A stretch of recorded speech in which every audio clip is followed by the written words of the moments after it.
So a video you're about to see is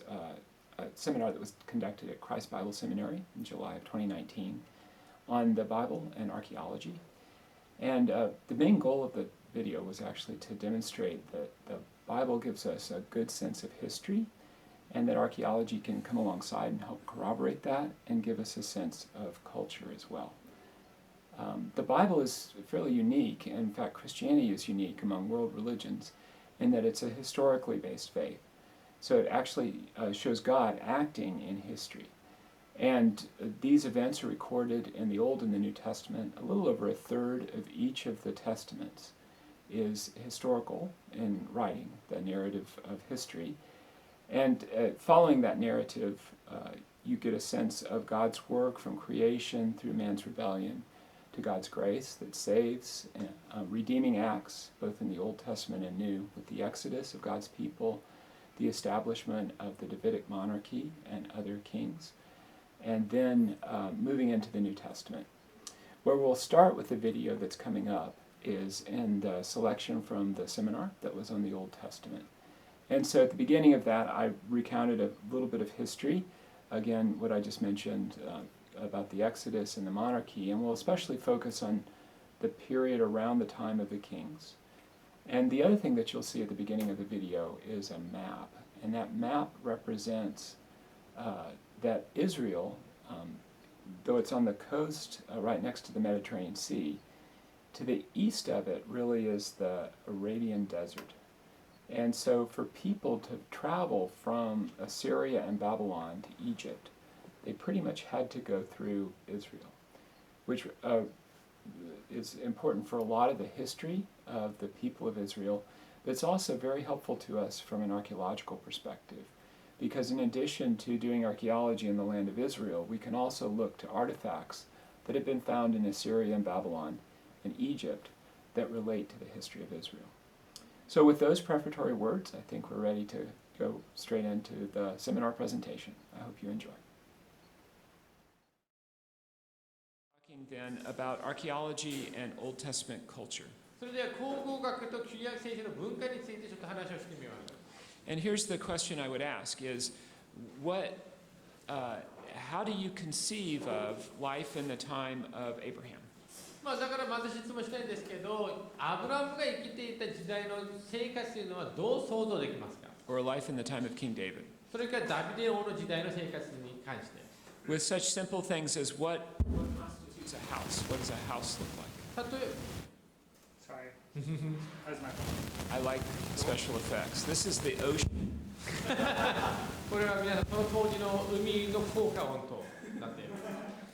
そうです。例えば皆さん家っていうのはその当時の家は何だったんだろうという疑問から始まるんですね。Yeah. So the word house shows up often in the Old Testament. What does a house look like? 旧約聖書の中には家っていう言葉もたくさん出てくるんですけど、結局その当時の家はどういう姿をとったんだろうということで。How many floors are in it? 何階建てだったのか。What kind of rooms are in it? どんなお金もあどんな部屋があったのか。Who lives in the house? 誰がその中に住んでいたのか。And is there a genkan? 玄関とかもあるのか。So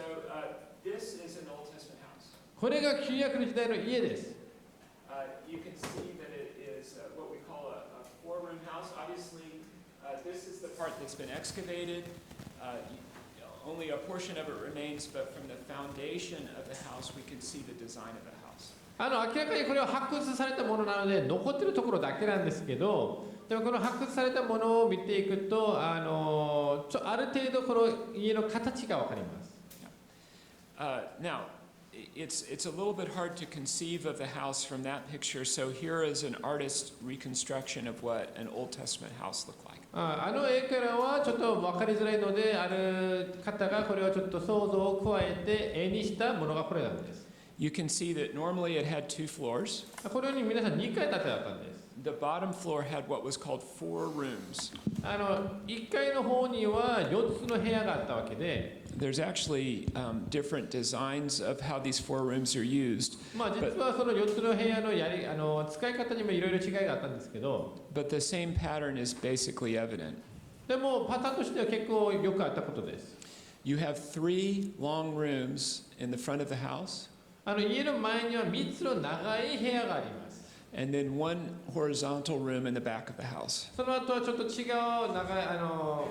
形がちょっと違うもう一つ部屋が家の奥に。You can see back through this doorway here is that 4th room. あそこに4番目の部屋というかその門を通してあるんですね。Now, these rooms could sometimes be further divided to create more rooms, but the structure of the house always had these, or often had these kind of 4 rooms. このように4つの部屋でもあるんですけど、さらにそれを分けたりすることもあったんですけど、でも多くの家の構造としてこのように4つの部屋があるように構造されていたんです。Now, again, most excavations, these houses have collapsed. They're 3,000 years old. So what you actually get is just the very bottom portion of the house. でもほとんどの場合はこれが発掘されたとしてもほとんど潰れてるんですね。これは3000年前の家だから、残ってるのは下の方しか残ってないんですけど。But when they collapsed, often you can separate the material that is above this floor from the material that's below, so we can estimate how the different floors were used in the house. でもそれに潰れたとしても実はその作った材料であったり機材とかいろいろ違うから上の方にも何かあったんだということと上の方はこういうものを使っていたんだということが大体わかるんですね。So this drawing is in a book by Larry Stager and Philip King. Larry Stager is an archaeologist at Harvard. この絵はどこから出てきたものかというとレイリー・ステータスという方でフィリピンにいる方なんですけど彼はハーバードの教授です。And how they're drawing it is they show that it's on the top floor that people live and sleep at night. こうやって見ると皆さん寝たり実際に生活しているのは2階の方なんですけど They may weave fabrics for their clothing on the top floor. だから2階の方では例えば服を着る時の布をそこで作ってたり On the bottom floor, you keep your animals. 1階の方には動物たちを育ちました。So your animals, like your donkeys and your sheep, may actually live in the downstairs of the house. だから老婆とか羊たちは家の1階に住んでるかもしれない。And yes, it probably smelled. それとだいぶ臭かったでしょ。Yeah. But it also, in the winter, would keep you warm because the heat from the animals would warm the top floor. でも冬とかになると動物たちのおかげで上の方が暖かかったと思います。But in the summer, the temperatures there get over 40 centigrade. 40 Celsius? 40 Celsius, yes. でも夏とかになると40度を超える場合もあるので夏は。And so with the summer heat, it's best to stay inside in the shade during the day, but at night, the house has been heating up because the sun's been on it all day. だから例えば夏はそこまで暑いと結局家の中に行った方が涼しいんですね。影とかあるから。でも一日中家はどんどん暖かくなるわけだから夜は。So even if you go to Jordan today, where we do our excavation, people often sleep at night on top of the house, out in the open. でも例えば今もヨルダンとかに行って発掘とか研究のために行くと今も多くの方たちは夜はまた家がまた逆に暑すぎるから外で屋根の上で寝たりします。Because it's cooler actually outside with the breeze than it would be inside the house. なぜかというと夜になるとまた逆に外の方が風が吹いたりするとさらに涼しいんです。So you need a small wall, a kind of fence, in English a parapet, around the top of the roof to keep people from falling off, especially at night. そういう意味では皆さんその屋根っていうのはその屋根ですね。屋根の周りにちょっとした壁みたいなものがあるんですけど、それは人たちが落ちないためなんです。So when you envision an Old Testament house, this is what you should think about, not a Japanese or American house. 皆さん旧約聖書で家の話が出てくるときにはこういう場所を想像するべきですね。なんか日本の家とかアメリカの家じゃなくて。Now again, this is in the Old Testament period. The houses looked even different in the New Testament period. これは旧約の時代の家であって新約聖書になっていくとまたさらに変わるんですけど。If you are ever in Boston, you can go to the Harvard Semitic Museum, where they have a full-scale model of a house. It takes up about half the size of this room, and you can see what the house would have looked like. 皆さんいつかボストンに行く機会があったらそこには一つの博物館があるんですけどそこに行くと実際の大きさで作られた家があるんですけどこの部屋の半分ぐらいを通るぐらいの大きさから実際の大きさとか見ることもできるんです。So we find this style of house both out in the rural part in the country and then also in the cities from the Old Testament period. そして皆さん、旧約聖書の時代のところを見てみると、この形の家というのは、ちょっと田舎の方とか郊外でも見つかるし、また町の中でもこういう形の家は見つかります。So if you're living in the rural areas outside of a city, you probably live in a family compound, a family, yeah. もうちょっと田舎の方とか郊外の方に住んでいる方たちはおそらくこのように何人かの家族が集まって一緒に生活したと思われるし、 And again, this is based on the work of Larry Stager. これも同じでレイリー・ステイガーという方の研究によるものです。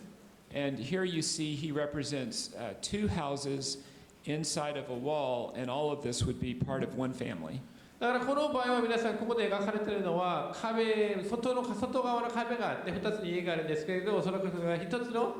大きな家族、大家族として一緒に生活していたのかなということです。And within the wall, you might be rolling out bread and baking it in an oven. だからその壁の中ではちょっとパンを作っていたり焼いていたり、 You might have an area to make pottery. また土器を作る場所もあったり、 Your animals, you would have troughs for feeding them and drinking. 動物たちが食べれる場所、水飲める場所、 You may have grapevines for the making of wine. またブドウ酒とかを作るためにはブドウを育てていたり。 So this is what life in the Old Testament period looked like outside of the cities. 町の外ではイスラエル時代たちはこのような生活をしていたのかなと思います。Many people, however, did live in cities. だけど多くの方たちはもちろん町の中に住んでいたんですね。One of the main goals of a city is it provided protection against your enemies. 町の一番の駅というのは皆さん結局は敵から襲わった時に守られているんだということです。In the earlier Old Testament period, say in the time of Abraham, you did not have big nation states in this area. What you had were small cities that each ruled their territory. They're called city states. アブラムの時代には大きな帝国のようなものは存在してない時期であって、人たちが動いてる人なんですけど、ちょこちょこ町国みたいな感じで存在しているものがいろいろあったんですね。The change in the time of the monarchy with Saul and David was moving from these small city states to one king who ruled all of these cities in a whole territory of land. だからその変化があったのは、例えばイスラエルも王様が現れた時からはあちこちに小さな町国があったわけではなくて、王様が一つあって大きな領域を全体的に見ていくつかの町を治めることの形を取るのはそのような時からでした。So you might wonder what an Old Testament city looks like. 旧約の時代の町というのはどういう形だったかというと、 This is based on the excavations done at a city known as Lachish. これは皆さんラキシュと呼ばれている場所の発掘を通して発見されたものに基づいたこれ絵なんですけど、 Lachish is about a day's walk south and west of Jerusalem.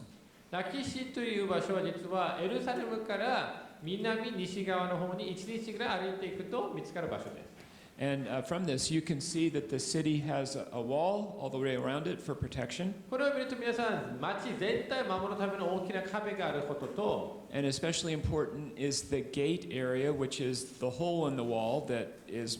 you most need to defend against enemies. 特に重要なのは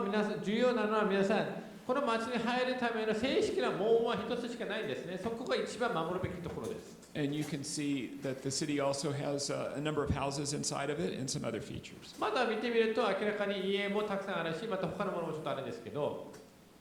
This is another example of an Old Testament city. これも旧約聖書の他の町の例なんですけど、これ電気消した方がいいですか？電気消してもらってもいいですか？ありがとうございます。 And so this is actually the city of Jerusalem with estimates based on current archaeology. これはエルサレムであって、現代の考古学的な研究に基づいてちょっと作った絵なんです。 Again, you would have city walls and a gate. 言ったようにここでも壁があって門があって、 There is a natural spring down here, and so you need that water so that if your enemies attack and besiege the city, you have water for the city. また皆さんちょっと見ると、ちょっと左側に見えるんですけど、自然の川とか水もあるんですけど、これはすごく大事なんだけど、後から誰かに攻撃された時には続けて水は必要だから、こういうことはすごく重要です。I don't have it in this picture here, but other cities from the Old Testament period also have large storage areas to keep grain. Again, for the same reason, if you're besieged, you need food and water to hold off of the siege. またここでは絵は準備されてないんですけど、多くの場合町にあるのはいろんなものを保管する場所なんですね。特に食料とか、それも同じ意味で攻撃された時にその攻撃に耐えられるまでに水と食料必要だから、そういうのは倉庫もすごく大事だったんです。In the early Old Testament period, they had a rather unique way to build the city walls. 最初の方の旧約の時代というのは、この町の壁を作る時のちょっと特別なやり方があったんですけど、Archaeologists refer to this as a casemate wall. 考古学者たちはこのようなことを何と書いてあるんですか？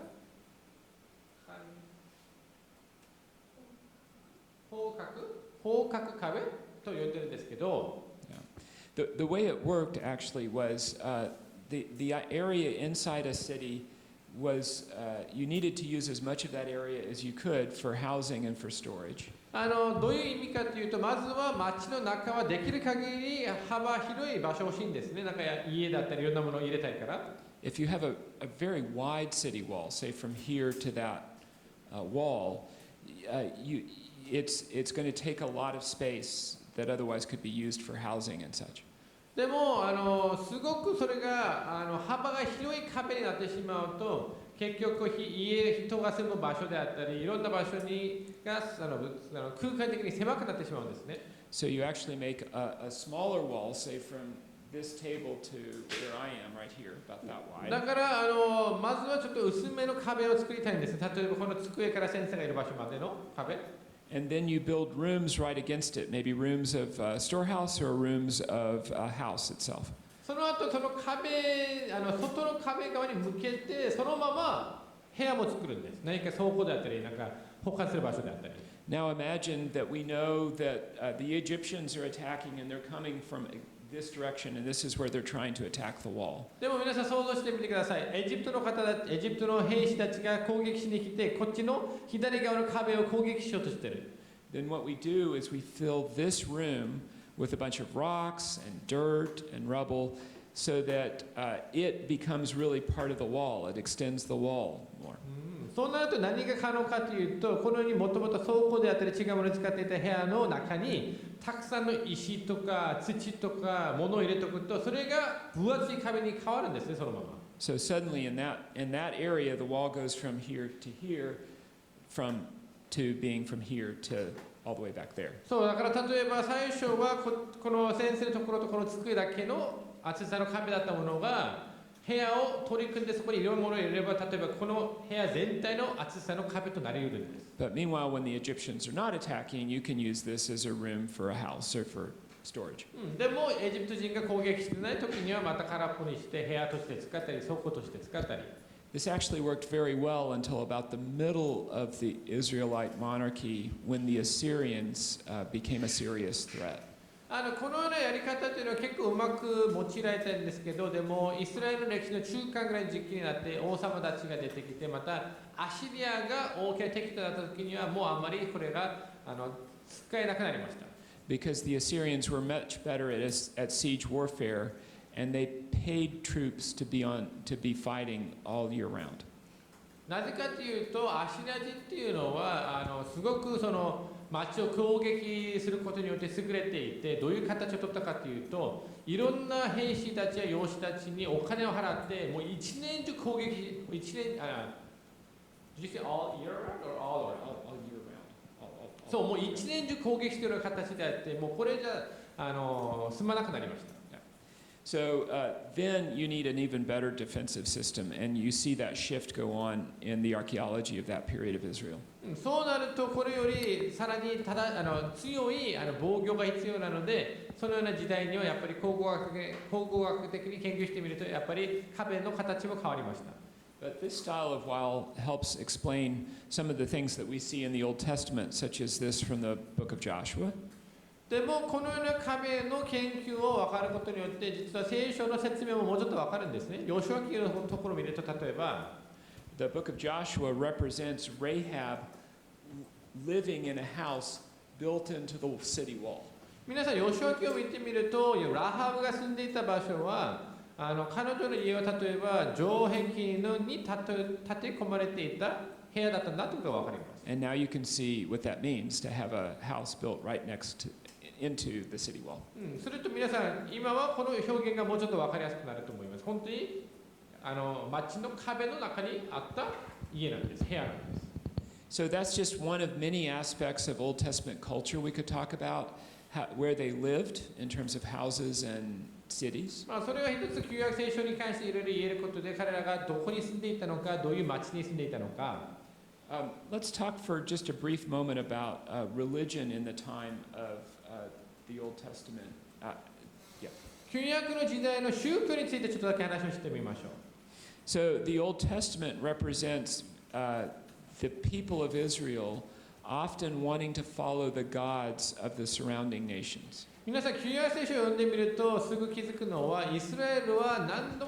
も他の国々の神々を拝んでしまう傾向があるんです。It mentions idols and it mentions high places. その中には聖書の中には偶像とまた高いところの話がよく出てきます。So you might wonder, well, what do these gods of the surrounding nations look like? それとその当時の周りの国々の神様たちはどういう形をとったんだろうという想像もするときがあると思いますけど、Well, this is one right here. これが一つです。This is the god Baal. これはバール神です。In the Syrian form, Hadad. これはアシリア語で言うとハダドです。He is represented as a bull. 彼は牛男の牛 So you can see the の horn. 形なんですね。Yeah, sorry. So you can see the horns. そうだからこの角を見れば分かりますね。角。Yeah. He also comes armed for battle, so he has a sword on his side. また皆さん見てみると彼は戦う準備をしているので腰の方には剣があります。This is you can see this in the Israel Museum. It stands about this high. これはイスラエルの博物館で見ることができるんですけど、先生のこの腰ぐらいまでの高さのものです。And it's a stone slab that represents, it's an idol that represents Baal. これは石で作られた偶像であってバール神を象徴しています。It was found in excavations at Bethsaida, which is a city actually Jesus visits about 1,000 years later. ベツサイダという場所ので発掘されたものなんですけど、この場所は数千年後にはイエス様も訪ねたことがある場所なんですね。And it's associated with a high place that was at the city, the Old Testament city of Bethsaida. だから旧約聖書の時代のベツサイダという町にあったものであって、その時にその場所の高いところと関連がある場所で見つかったんです。Now, when I hear the word a high place, I often think, the top of a mountain. 私は高いところというと私は山の上とか想像するんですけど、 But it often just meant kind of a little elevated place. でも時にはそれほど高いところでもなくてちょっとだけ上げられているところの場合もあるんです。So at this case, it was at the city gate, at the entrance to the city, and it was on top of a series of steps. So it was just a little bit higher, but that represented the high place of the god. だから例えばこの場合は町の門の近くにあったんですけど、この場合はちょっと階段みたいな場所がちょっと上がっていて、その上に置かれていてあって、ここでの高いところというのは、ちょっとだけ高めのところとなっていたわけです。So this is the very kind of thing that the Old Testament speaks against, is worshiping these kinds of idols. でも旧約聖書はこのような偶像を拝むなということで、こういうことを捨てなさいということを教えていたわけなんです。Instead, you should worship the one true God and not this kind of whole series of gods with all of their myths. 一つの唯一の神を拝みなさいということを聖書は教えていて、あらゆる場所に出てくるいろんなことをやっている小さな神々を拝むなということでした。But the Old Testament people were occasionally lured into this kind of religion. でもこのような宗教に旧約聖書の人たちはたまに誘惑を受けたりしたんです。This is an incense altar. これは皆さんこれどうやって読むんですか？ It's an altar where you burn incense. お香をする祭壇なんですね。Yeah, which was done in honoring the deities of the ancient Near East. 古代のキントではそれぞれの神々に礼拝するときに使われていた場所なんです。I think it's similar. If you go to a Buddhist temple today, you'll see. そうですね。日本でもお寺とか行くとそこでお香をしたりするんですけど。This is a sacrificial idol or sacrificial altar where animals would be sacrificed in honor of the gods. ここは生贄を捧げる祭壇であって、神々のために動物を殺すときに、そこで捧げるときに使われていたものなんです。So the Old Testament refers to the horns of the altar, and the horns of the altar are these four things at the corner. 旧約聖書の中でも祭壇の角っていう話が出てくるんですけど、このように祭壇には 4つの場所に角みたいなものが出てくるんですけど、それが角なんです。Now, what's wrong about this is that this altar is in Beersheba, which was in the south of Judah. でもこの祭壇の問題というのは何かというと、これはベールシェバという場所にあったんですけど、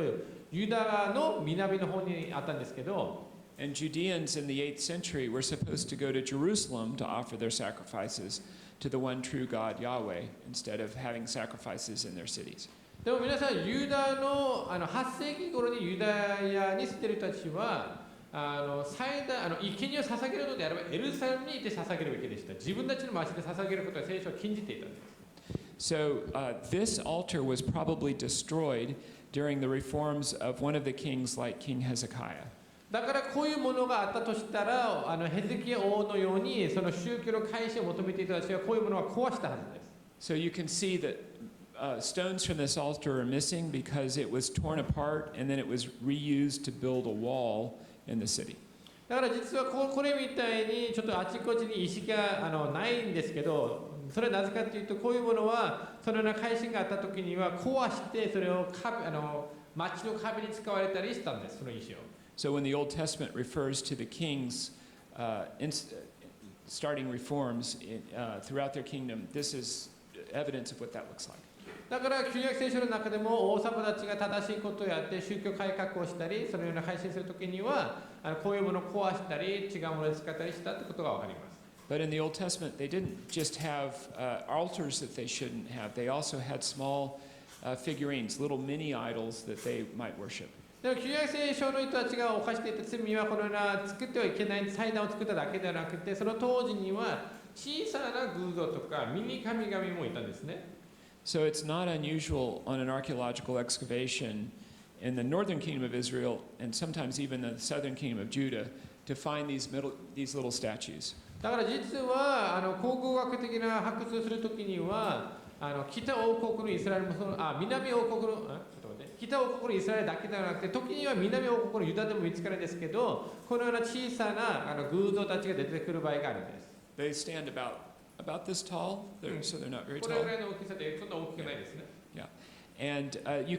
they probably represent fertility goddesses. You can see that they're very female in their features. これを見てみると大体わかると思いますけど、とっても女性らしいところがあって、それは豊かさを表すそのような女神だったんです。Now, when we read the Old Testament, I think we often think that there were people who worshipped the one true God, Yahweh,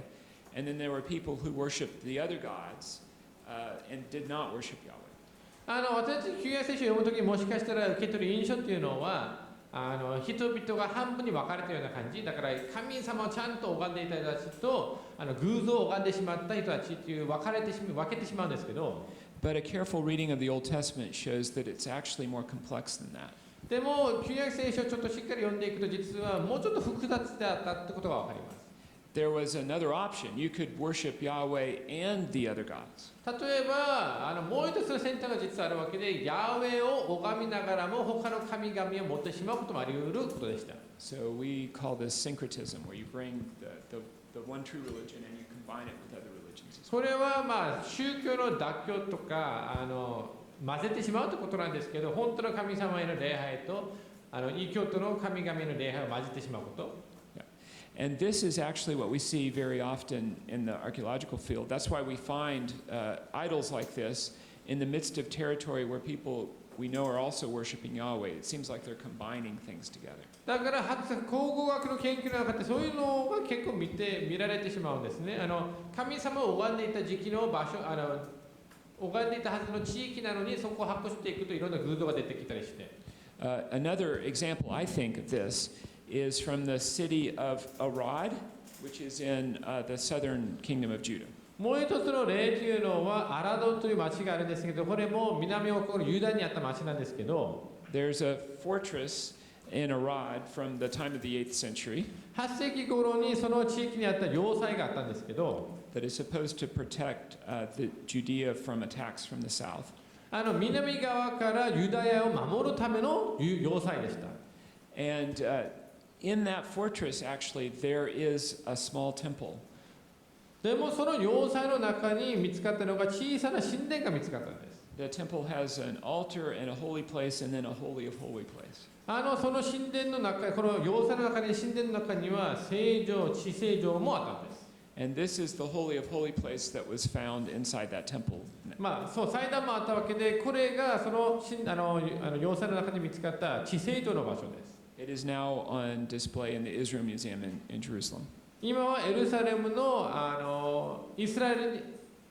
ルサレムにあるイスラエル博物館に今は展示されています。It's a very small room, about the size of this area right here. とっても小さな部屋であっても、この先生がいる場所、この場所のぐらいの大きさなんですけど、But notice it has two incense altars. でも気づいてほしいことは、王香を捧げるための祭壇が2つあります。Not one that you would expect if you're just worshiping the one God, Yahweh. 一人の神様ヤウェだけを拝んでいたのであれば1個で十分なはずなのに、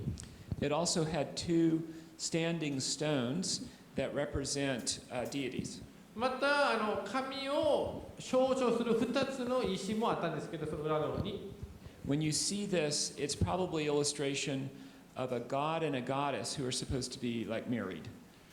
これを見るとおそらくどういう感じだったかというと、神と女神がいて結婚している夫婦神様のようなものなんです。Based on some excavations further south of here, one way to interpret what is going on would be like what I'm about to explain.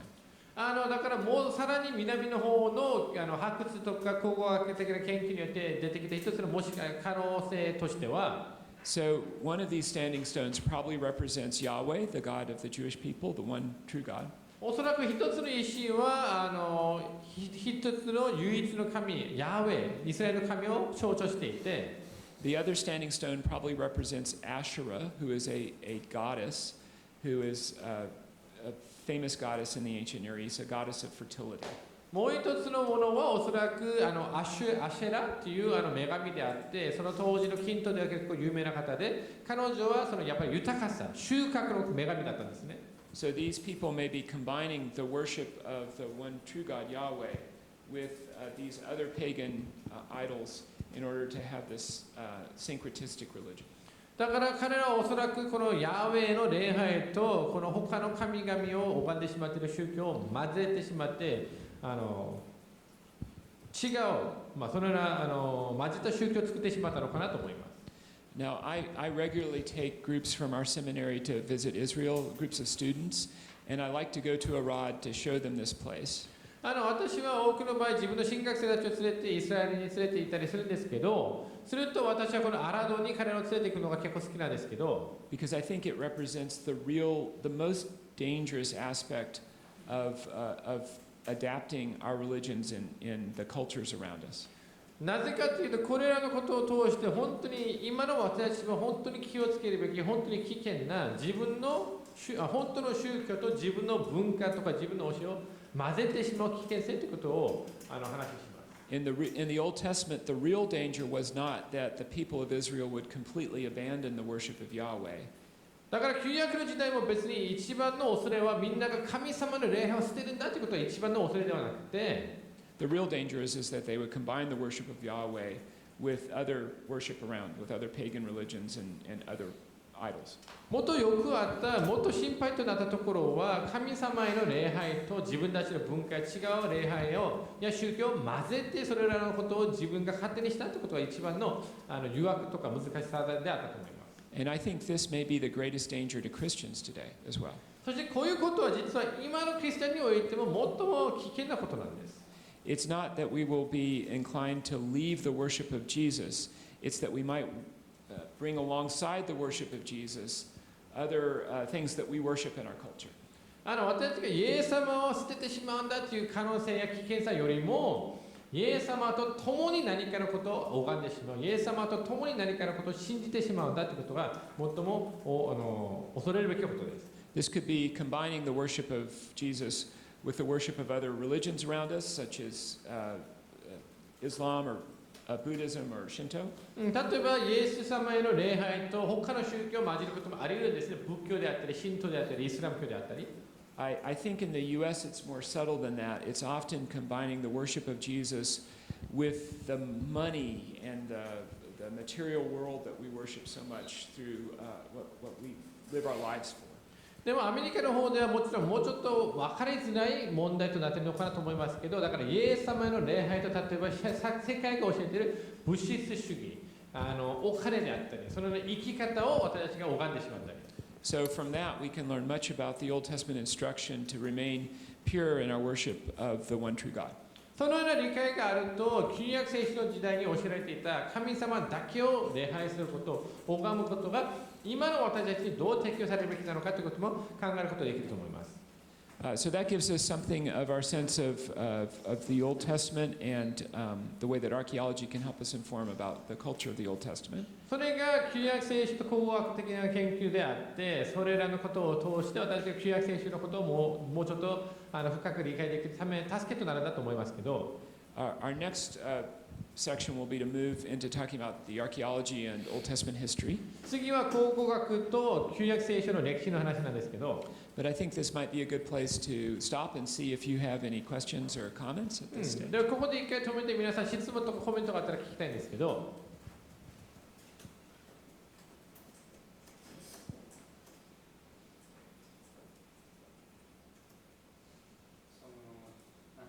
例えばクリスマスでよく家畜小屋みたいな話を聞くとなんか住居と別々のイメージがあるんですけど、そうじゃなくて同じ建物の中だったと思えばいい。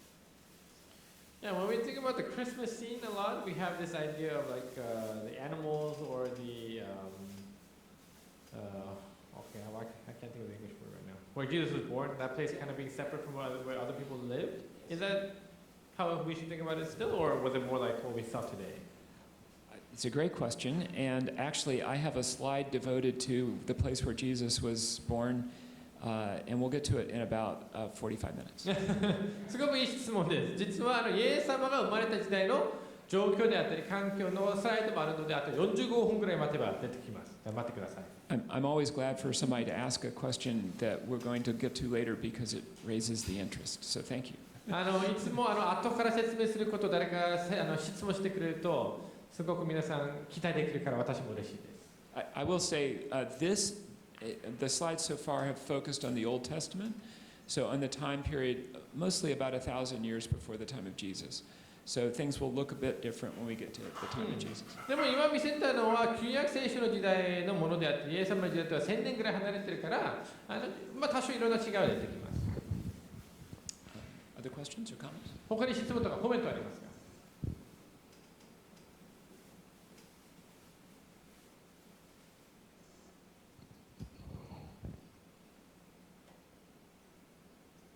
Okay, I will tell you my plan. What we'll do is we'll go through some slides on Old Testament history, and then we'll take a break in about 20-25 minutes. はい、予定をちょっと説明すると、これから旧約聖書の歴史の話をちょっとしながらスライドを見せてから、20分30分くらい経ったら休憩をしたいと思います。So now I want to move from talking about the culture that can help us interpret the Old Testament to the history that can help us see that the Old Testament is presenting accurate history. だから今までは皆さんこのような研究を通して旧約聖書の状況がもうちょっと理解できて、私の聖書の理解が深まるんだという話をしたんですけど、これから見せるのはどのように考古学が私たちが知っている旧約聖書の信頼性を高まってくれるのかをちょっと紹介したいです。So I think we have to first acknowledge that there are going to be limits on what we can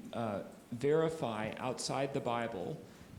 in terms of the history of the Bible itself. だけどまず言っておきたいことがあるんですけど、聖書の外から聖書の教えであったりものが真実であったんだということの確信を与える確認ができる方法というのは実は結構少ないんです。So when I tell people that I'm an archaeologist, there's a couple of things they immediately start thinking in their head. 私が誰かに自分は考古学を研究してますと言うと、おそらく彼らが頭に思い浮かぶことがいろいろあると思います。First, they think, oh, you must be like Indiana Jones. 最初に出てくるのは、あなたはインディアナ・ジョーンズみたいな生活してますかと。So they assume that I carry a whip and I have a gun and that I fight Nazis. それと私が鞭とか銃持っていてナチと戦ってるんだという印象があるんですけど、 And of course, that's true. それはもちろん真実です。Well, really not, of course. This was a joke. すみません、冗談でした。So no, actually, archaeology is much different than that. 考古学っていうのは実はだいぶ違うんですね。You lay out a square of territory that you're about 4 meters wide, that you're going to dig down and go through the different archaeological periods. 実際に考古学やるときにどういう感じかというと、4メートルぐらいの幅と広さを持つ地域を選んで、そこをちょっとずつ掘っていくんですけど、それらのことを通していろんな時代の違いを見ていくんです。You're not digging down just looking for that one piece of treasure that you can take to your museum. 何か一つ宝があるからこの場所で宝を探そうって感じでやってるわけじゃないんです。この宝を見つければ仕事終わるよって感じじゃないんです。You dig slowly, centimeter by centimeter, with a small little trowel or shovel, and then sometimes even with a brush, just to clean it off one little bit at a time. 本当に1センチずつずっと小さなものでそれを掘っていきながら、時にはブラシを使ってこうやってやりながらゆっくりとやっていく作業なんです。So because as you go down, you are destroying everything that's up above the stuff that's below. And so you have to take very careful records as you go down so that you can recreate the history of the site. なぜかというと皆さん想像してほしいんですけど、そうやって掘っていくと結局掘っていくものは全部壊されていくわけなので、本当にゆっくりとやっていて、また全部記録しながら、だからここに何があったのかということを全部記録しながらやる必要があるんです。So 1 4-meter square, digging that down from, say, the roof here down to the floor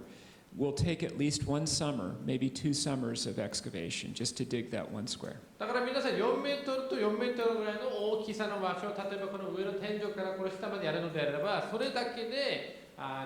夏数ヶ月ぐらいなのか、それから2年かけて夏2回やるのかという感じなんです。It's a very slow process, and no major archaeological site has been completely excavated.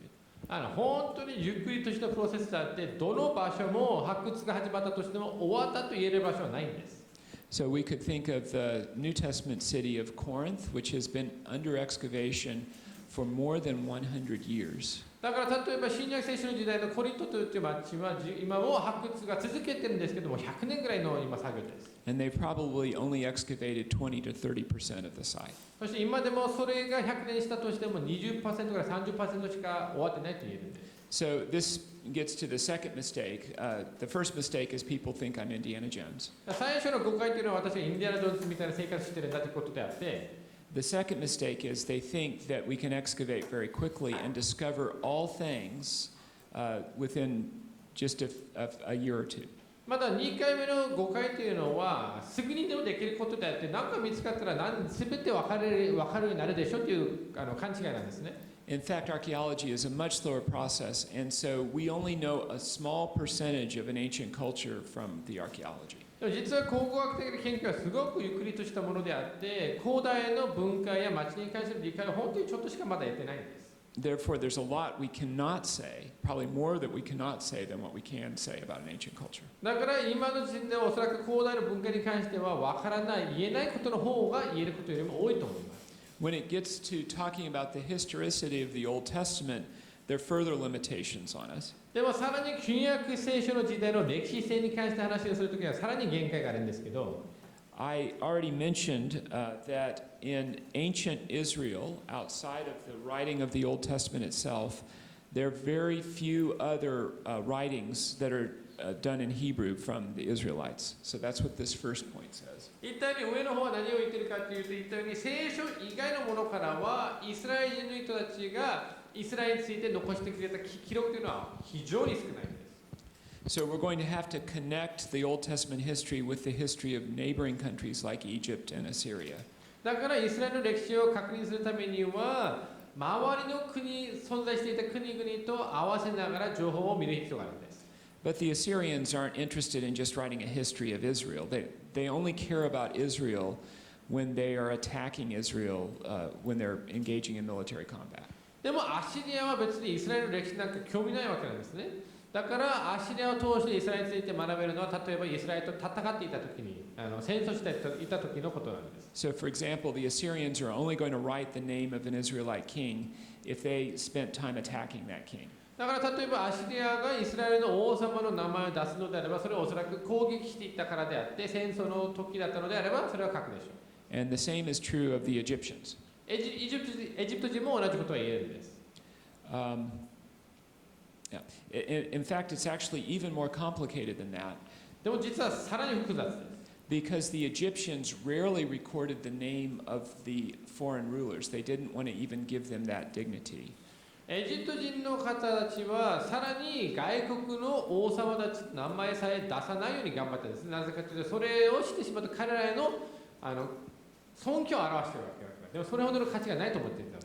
And the Assyrians are only powerful enough to attack Israel in the second half of the Old Testament monarchy. またアシリアがイスラエルを攻撃することができる力を得たのはこの王様の時代の後半の方になってからこそなんですね。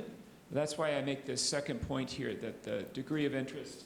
in Israel among Israel's neighbors varied at different points in time. だからこそ2番目のポイントなんですけど、イスラエルの周りの国々がイスラエルに関心を持っていたのも時期によってだいぶ違うわけなんです。And this limitation I mentioned also is that archaeology cannot present the whole picture of a culture. Excavations are always limited in extent, and discoveries must be interpreted. またこれはすでにちょっと触れたんですけど、考古学的な研究も結局一つの文化を全部表すことはできないし、常に限界があるものであって、またさらに何かが発見されたとしてもそれもまた解釈が必要となります。By the way, I should mention one other limitation, which has to do with Egypt only ever records their victories. They never record their losses. まだもう一つ限界で触れられるべきことは、皆さんエジプトは勝利しか記録しないんです。負けた時は記録しなかったんです。Even when they obviously have lost the battle, they always represent it as a victory. 実は明らかに負けたはずの戦争であったとしても、彼らは自分たちが勝ったかのように書きます。So you have some accounts of the Egyptian pharaohs that go like this. 例えばだからあるエジプトのパロたちはこういうことを書きました。He attacks his enemy and he is victorious over his enemy, the Pharaoh does, and then he retreats. だから例えばこういう表現があります。このパロはある国と戦った。その国との戦いで勝った。それで後退した。And then he attacks his enemy again and is victorious over his enemy, and he retreats again. その後またさらに攻撃して、その戦いでも勝った。その後後退した。And when you see this happening again and again, it's pretty obvious that actually the Pharaoh is losing. それを何度も読んでいくと明らかに彼は負けてから後退しているわけなんです。But he represents all of these as victories. でも彼にとってはそれでも勝利なんです。So some people have asked me, why is it that we don't have any Egyptian evidence of the Exodus, of the Israelites leaving Egypt? だからある人たちは聞くんですね。なぜイスラエルの人たちがエジプトから出てきた出エジプトの話はなぜ残ってないんですかと。Well, no Egyptian pharaoh in his right mind is going to represent the loss of the Exodus on any of his royal inscriptions. その一つの答え、3つの答えは、どのパロも自分が王であり神であるパロがこのような形で大きく負けてイスラエルの人たちを手放したということは記録しないはずです。So I'll be shocked if we find an inscription that does that, maybe, but I think probably not, simply because it's such a loss. むしろ私にとってはそれが見つかったらさらにびっくりすると思います。見つからないと思いますけど、見つかったらさらにびっくりすると思います。それは明らかなパロのエジプトの負けだった。So I want to give you a sample of the kind of work that you can do with archaeology to verify Old Testament history. でも旧約聖書の歴史性を確認できる考古学的な研究をちょっと紹介してみると、And I'm going to be using a book that I know you have in your library here by Kenneth Kitchen called On the Reliability of the Old Testament. そして皆さん、ここで私はこの本をちょっと用いて話をしたいんですけど、ケネス・キッチンという方が書いた本であって、この本は皆さんの図書館にあると聞きました。I will say it's sorry, go ahead. すみません。この本のタイトルは旧約聖書の信頼性に関して。I will say it's an excellent book. ただ素晴らしい本です。But it's also very hard to read. でもすごく読みづらいんです。He is an Egyptologist and he gets lost in the details. 彼はエジプト学の研究者だってすごく細かいのが大好きなんです。And so it's sometimes hard to read the book because you're lost in the details with him and you're wondering where he's going to go. だからそれを読んでいくと彼と一緒に細かいことの中で迷ってしまって何言いたいんだろうということが分からなくなります。Because he's presenting so much evidence, it's overwhelming, and you're not even sure how to put it all together in a logical sequence. 彼は本当にたくさんの情報をたくさん教えているので、それを論理的にどうまとめればいいか、どういう関係性があるのか分かりづらい時があるんです。So if you read his book, my recommendation would be to start by reading the conclusion of his book at the very end of the book. だから皆さんこの本を読むのであれば進めたいことがあるんですけど、結論から読んでください。And then before you read each chapter has a good summary at the end. Read the summary before you read the そ chapter. れだけじゃなくて本の結論を先に読んで一章ごとに読むときも一章の最後に出てくる結論があるのでそれもまた読んでから読んでください。So Kenneth Kitchen represents about 6 tests that we can use to test the historical material during the time of the monarchy. だからこのケニス博士というのは王様時代の歴史性のことを確認する6つの方法を紹介してくれるんですけど、 And we're going to look at 3 of these. その中で3つをちょっと私が見てみたいんです。Instead of reading all these now, we'll take them one by one. 全部今読んじゃなくて1個ずつ見ていきましょう。 So here's the first one. 最初はこれです。It says, do we have extra biblical records of the foreign rulers who are mentioned in the Old Testament? まずの質問はこれですね。私たちは聖書の外から旧約聖書の中に出てくる他の国々の王様たちの名前が確認されるのか。So the idea is this. Sometimes the Old Testament will speak of a pharaoh, and they'll give the name of Pharaoh, like Pharaoh Shishak. 例えば旧約聖書の中には他の国の王様たち、例えばエジプトのパロが出てくるだけで、例えばシシャク、パロという名前が出てきたとしたら、Or they'll give the name of a ruler of Syria or Assyria or Babylon, and so we have the name recorded. それかシリアとかバビロンの王様たちの名前が出てきた場合。And the question is, are these names actually historical? Do we also see them not just in the Old Testament, but back in Babylon and Assyria and Egypt? すると単純に出てくる質問というのはこれらの名前は実際に与えた人の名前なのか、本当にその国に行って研究すれば彼らの名前が出てくるのかということなんですね。So just looking at 2 books of the Old Testament, 1st and 2nd Kings, here is Kenneth Kitchen's conclusion to this 例え question. ばケニス・キッチンの一つの結論として第一第二列王記だけを通して研究した場合、 He says, out of 20 foreign rulers and a general, all but 2 or 3 duly turned up in the external records available to date. 例えば彼が研究した場合、この列王記と You said first and second kings? First and 2nd Kings. 第一第二列王記の中には20人ぐらいの外国の指導者たちや将軍が出てくるんですけど、そのうちの2人かもしくは3人は出てこないんだけど、残りの人たちは全部派遣されたと。それは本当に満足できる結果なんだと。This is pretty amazing because what it means is archaeological finds are almost accidental. And we've come down already on this many names of foreign rulers that are mentioned in the Old Testament. これは実は結構すごいんですけど、ほとんどの発掘数は本当に偶然見つかっていくものが多いわけなので、この数の方たちがもうすでに派遣されたってことはすごくすごいことなんです。Yeah. So what you need to know about this quote too is that Kenneth Kitchen is a very British gentleman and one of the world's greatest Egyptologists. また皆さん知ってもらいたいことなんですけど、このケニス・キッチンという方はイギリスのちょっと紳士のような方であって、またエジプト学に関しては本当に最も有名な方なんですけど、今。And you may know that British gentlemen are very quiet and very measured in what they say. 皆さん知ってるかもしれないんですけど、イギリスの男性っていうのはすごく静かな方であって、すごく気をつけて言葉を使います。So Kenneth Kitchen says, this is a highly satisfactory standard. すると彼はこれは非常に満足にいくなんですかこれは。An American would say, wow. アメリカ人はただ単にすごいって言うでしょう。So this truly is amazing. これは本当にすごいことなんですこれは。It really blew my mind when I first read this. 私はこれ最初に読んだ時結構驚きました。So let's look at Kenneth Kitchen's second test. それではケニス・キッチンの2番目のテストとしては。This test is, do we have foreign records of the Israel and Judean kings. 次の質問は、私たちはイスラエルとユダの王様たちの記録が他の国で見つかったのか。So the idea here is the Old Testament gives us a whole sequence of kings, starting with Saul and going through both the northern kingdom of Israel and the southern kingdom of Judah. 旧約聖書の中にはこのサオル王から始まってまた南王国北王国が分かれてからの王様たちの名前が全部出てくるんですね。Outside of the Old Testament, in writings from, say, Assyria or Egypt, do we have these same Israelite and Judean kings named to show that the other cultures knew these same kings? だからここで出てくる疑問というのは聖書以外には他の国々からこのようなイスラエルとかユダの王様たちの名前とか記録があるのかということで。And again, the challenge here is that Egypt very rarely mentioned the names of foreign kings. They didn't want to give them that honor. でも言ったように難しさというのはエジプトの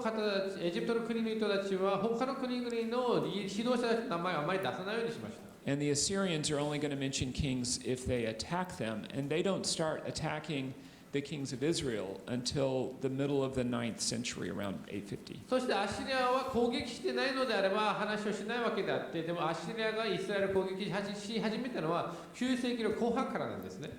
So Kitchen focuses on those kings from after the time of 850 and just the Assyrian records. だからキチン博士はその853年ぐらいのところからアッシリアの国が持っていた記録だけに基づいて研究した場合、 And he is then able to say some 9 out of 14 Israelite kings are named in external sources. Judah was farther away than Israel, so the head count is smaller. From Jehoram the first to Zedekiah, we have currently mention of 8 kings out of 15. 彼の研究によればイスラエルの王様たちのその853年からすると14名のイスラエル人の王様たちの中から9人ぐらいの名前が他の資料で見つかったし、ユダはさらにイスラエルから遠かったわけなんですけど、だからさらに少ないんだけど、ヨラム王からゼデキヤ王まで15人ぐらいいるんだけど、8人の名前が出てきてます。Now we could compare this to other kingdoms that are around the area of Israel that Assyria also attacked. でもこれを例えばアッシリアが攻撃した他の国々にもちょっと比べてみると、 Such as the kingdom of Moab or the kingdom of Edom, 例えばモアブとかエドムの国、 and you don't have nearly the kinds of the numbers of kings named in these same sources from those two kingdoms. でもそのような資料を見てみると、その2つの国に関してはこれほどの名前は出てこないんです。So again, archaeology has been digging in these different areas. Sometimes the square comes down on just the right inscription. It has the name of the Israelite king. It's almost an accident, and yet it's amazing that we have these kinds of numbers. だから本当に発掘っていうのは、たまたまやっていくもので偶然見つかるもので、それがたまたま見つかったら、そしてそこに名前があったとしてそれが記録されたものがイスラエル人の王様であったことはある意味見つかりづらいんですけど、これほど名前があるってことは結構すごいんです。 So again, an American would say, "Wow." アメリカ人はすごいと言うでしょう。Here's Kitchen's third test, the last one that we'll look at. 私見るこのキッチン博士の3番目のテストなんですけど、今日はこれは私ここまでにしたいんですけど、 So he says, are there Hebrew textual sources other than the Old Testament that mention the Israel and Judean kings? その後は何かというと、イスラエルやユダの王様たちのことを記録している他の聖書以外のヘブル人の文書はあるのか。 Now remember, outside of the Old Testament itself, we don't have a lot of Hebrew writing. 言ったように旧約聖書の以外にはこれほど古いヘブル語の資料は残ってないんですね、多くの場合。We have very few inscriptions that are actually written in Hebrew. ヘブル語で残った資料というのはすごく珍しいんです。What we mostly have that are written in Hebrew are very small stamp seals that are. ヘブル語で残っているものというのは本当に印鑑みたいなものであってすごく小さいんだけど、そこにあるちょっと文字とかあるんですね。So I think here in Japan and in the US, you have the same idea, which is you can stamp something with your name. アメリカでおっしゃったりしても、日本はもっと分かりやすくても、日本も印鑑とか名前を何かの印として残すんですね。In the Old Testament period, it was done a little differently. 旧約の時代はちょっと違ってたんですけど、What you had was either a cylinder or a thing that looked like a beetle that had the name of a king in it, and it was used to stamp. Did you say a beetle? A beetle. Like a yeah, bug? Like a bug. Yes. 旧約の時代は、日本もあるかのようにその円の形のものもあれば、実はカブトムシみたいなそうですね、ビートル、そういう、カブトムシじゃないです、そういう形の大きな虫の形を取ったものがあって、そこに名前が記録されたりしたんですね。Yeah. The Egyptians used the bugs. They called them scarabs Yeah. to use for stamping things. They used actual bugs? No, they made them out of stone or gold. そうそう、エジプト人は特にその虫の形のものを作るのが好きだったんですけど、そういうものがありました。That's good. I'm glad you clarified that. Yeah. Yeah. But how this was used is if you have a document or if you have a container that has grain that belongs to a king, you seal it by putting a piece of clay on it, and then you stamp the name in it. And as soon as the document or the jar is opened, it breaks that clay seal, and you know it's been opened. そうですね。どういう感じでその当時に使われていたかというと、例えば何かの資料を誰かに送るときに、それがたまには例えば王様のためのこれは食料なんですっていうことを言って箱を準備した場合、粘土みたいな、硬くなる粘土みたいなものを準備してそこを封印をするんです。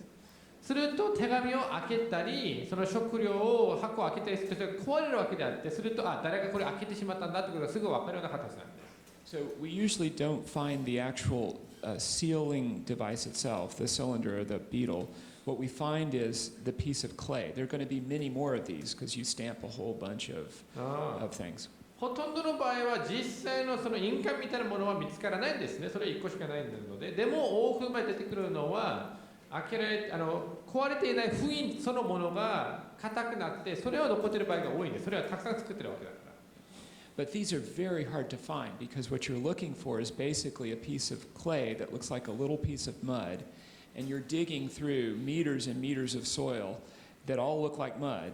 and you have to find that one thing, and it's very difficult to find. So probably most of them have been lost, but a few of them we've found. でもこれも実はすごく発見しづらいんですね。なぜかというと粘土や硬くなった土で作られたものなんですけど、それを土を掘っていく中でこんな小さなものを見つけることはすごく難しいし、見た目も似てるし、だからおそらくほとんどのものはなくしたりしたと思いますけど、でもそれがたまに出てくるんです。So I can show you what two of these look like. この2つの形はこういうものだったんですけど、 Again, this is just the piece of mud that's been stamped. だからこれは本当に土にそれをハンコをしたような感じなんですけど、 It kind of has the image of a beetle, actually. これ虫って何て言うんですか、これ。 And then ウンゴロガシムシなのか。はい、そういう姿があって、スカラベ。そう、スカラベ。はい。 Scarab. Yeah. So, and then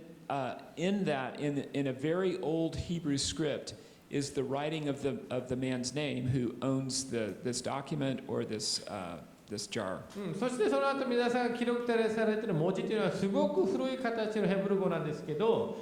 これの持ち主の名前が書いてるんですね。And in both of these cases, these are seals of Hezekiah, who's the king of Judah. So it has Hezekiah's name on it. どっちの場合も皆さんこれはヘズキヤ王の実は封印だったんです。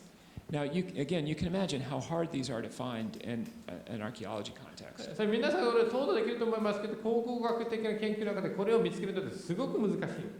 But when Ken Kitchen wrote his book, we had found seals from these kings here. でもキッチン博士がこの本を書いた時には見つかった封印というのはこの王様たちの封印が見つかったんです。So you can read the names of these. These are all Old Testament kings. これは旧約聖書の王様たちなんですけど、見ればわかるんですけど。Yeah. So that many things are phenomenal, really. これも実は発見されてすごいなと思います。Yeah. And I will say that since Kitchen's book has come out, we found even more seals. And we, in addition to seals with the names of kings, we now have other court officials that are mentioned in books like Isaiah or 1st and 2nd Kings. 実はこの本が出版されたからも続けて発見がされてるんですけど、今は王様たちではなくて、例えば預言書とかに出てくるちょっと高い立場にあった人たちの封印とかも見つかりました。So all of this helps us see that the Old Testament is giving really good history. まあ、このようなことを通して本当に旧約聖書には本当に正しい歴史が記録されていたんだということは分かります。The next thing that I want to do actually is look at some specific archaeological discoveries to look at some of these same materials that Kitchen has mentioned. このような基地博士が言ったことの他の発見というのもちょっと考古学的なものをちょっと皆さんに見せたいんですけど、But I think we've been going for about an hour and a half, so let's take a 10-minute break and then we'll continue going until 4 o'clock. でもここで1回10分ぐらいの休憩を取ってあと4時までにまた続きたいと思います。So,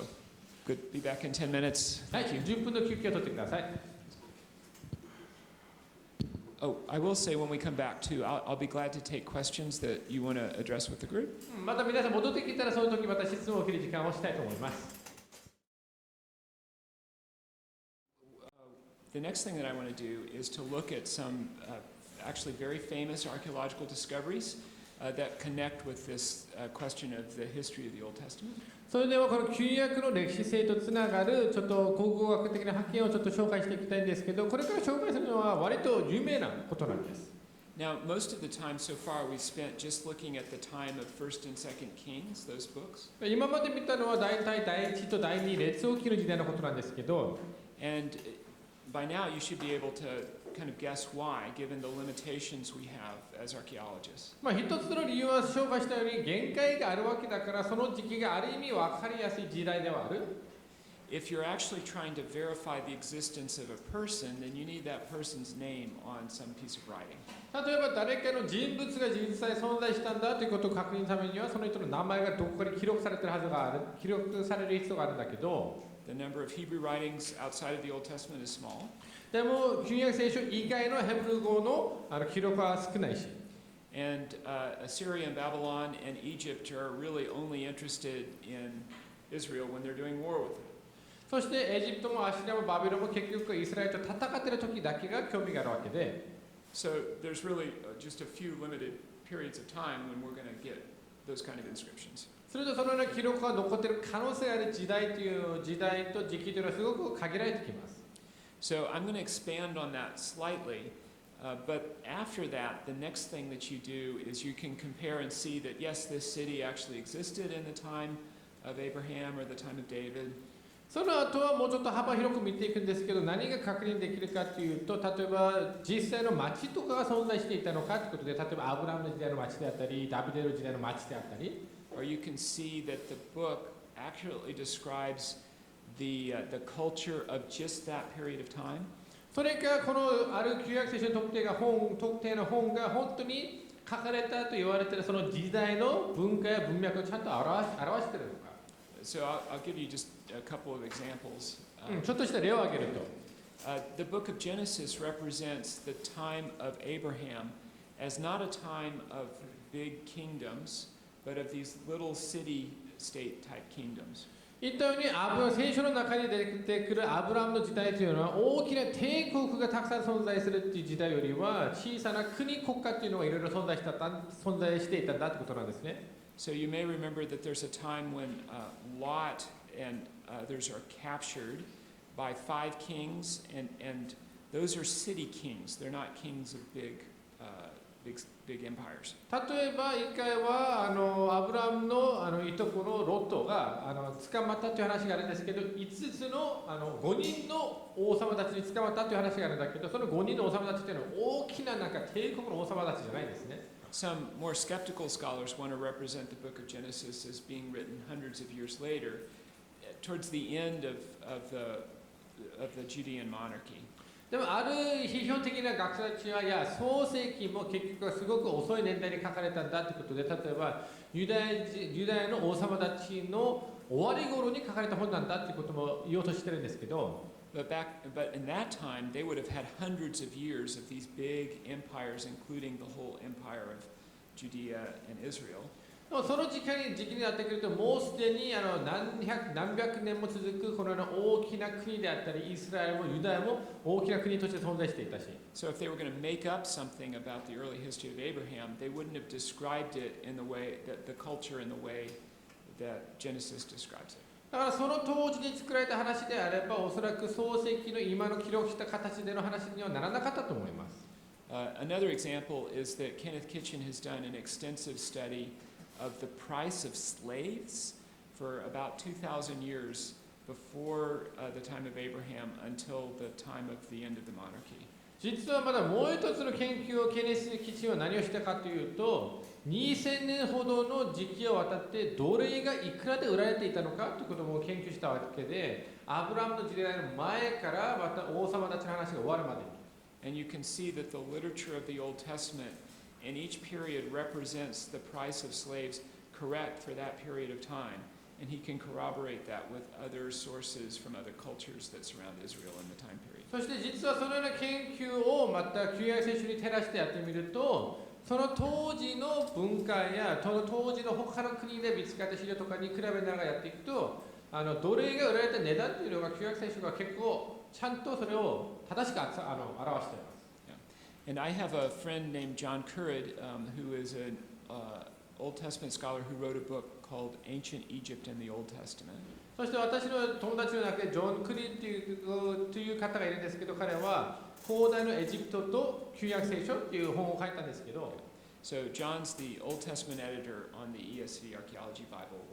while I'm the New Testament editor. So we did the work together. そう考古学 ESP スタディバイブルの旧約聖書の編集を彼がやってくれて、私は新約聖書を担当してたので一緒に働いたんですけど、What John shows in his book on Egypt, among many things, is he shows that the book of Exodus accurately describes the Egyptian court and the nature of Egyptian religion.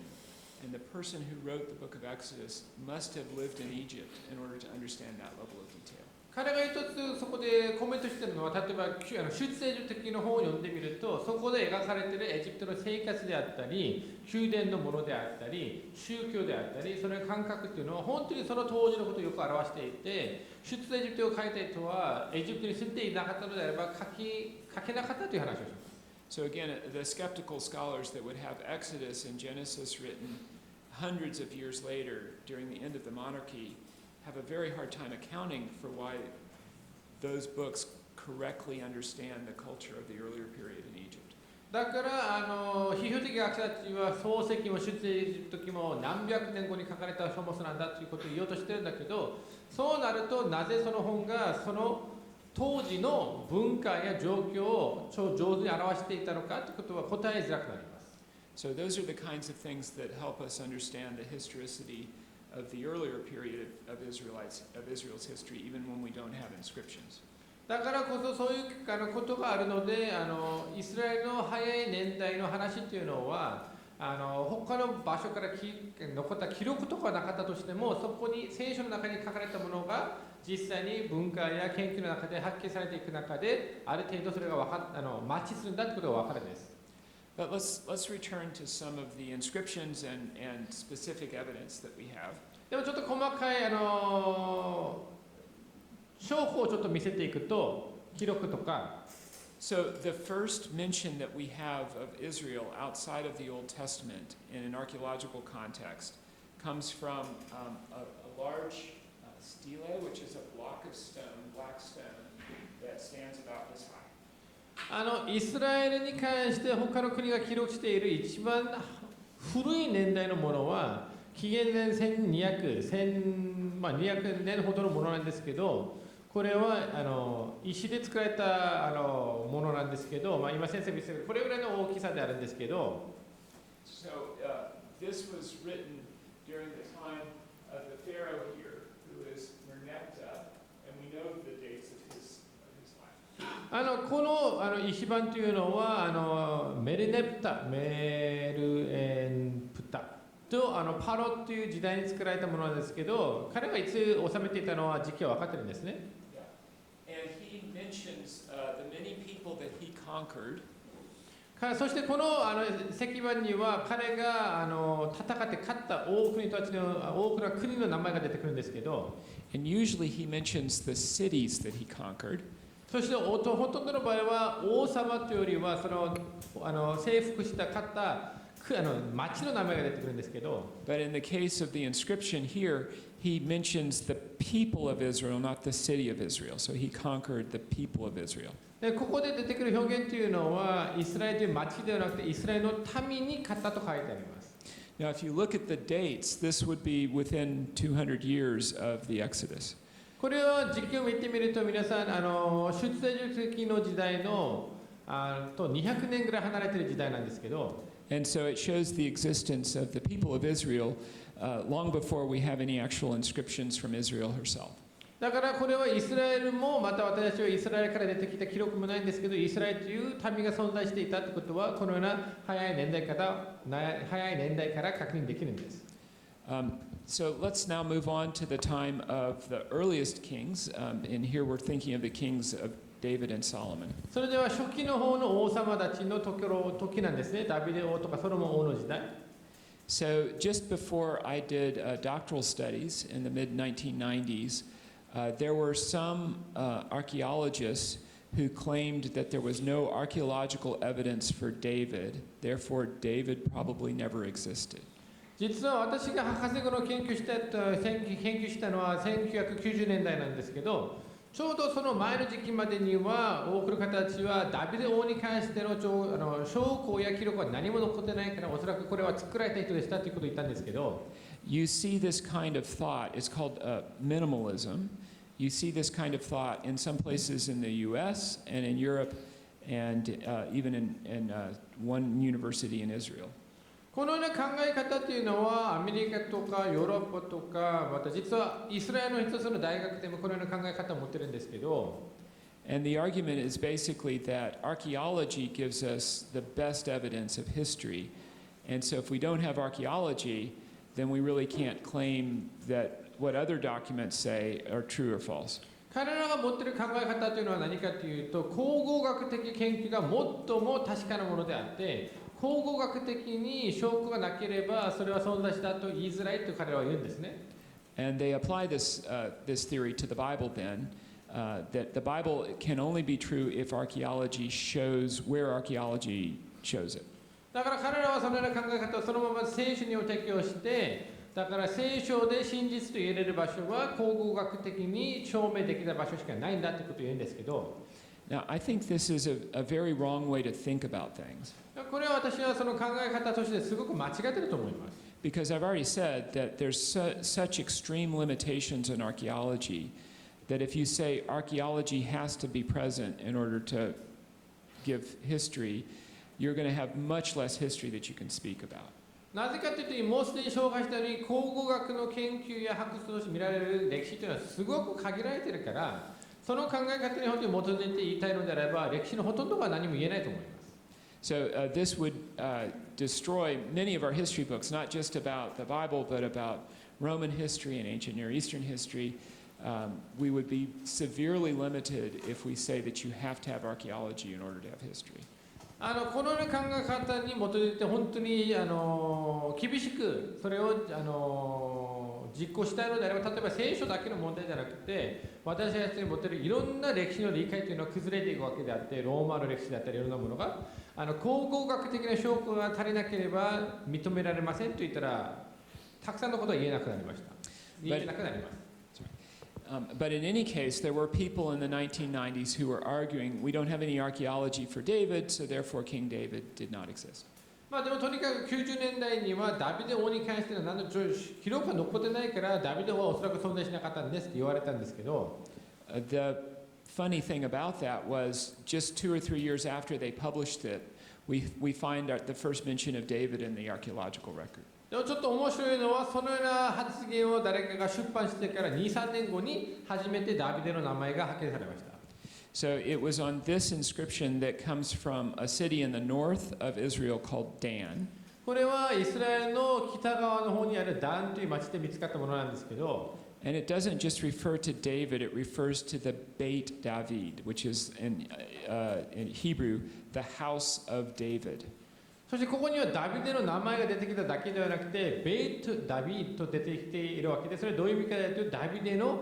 系図、ダビデの家族、ダビデ系という名前が出てくるんです。という意味が含まれているんです。So in Hebrew and in many of the languages around that area, the way that you present a dynasty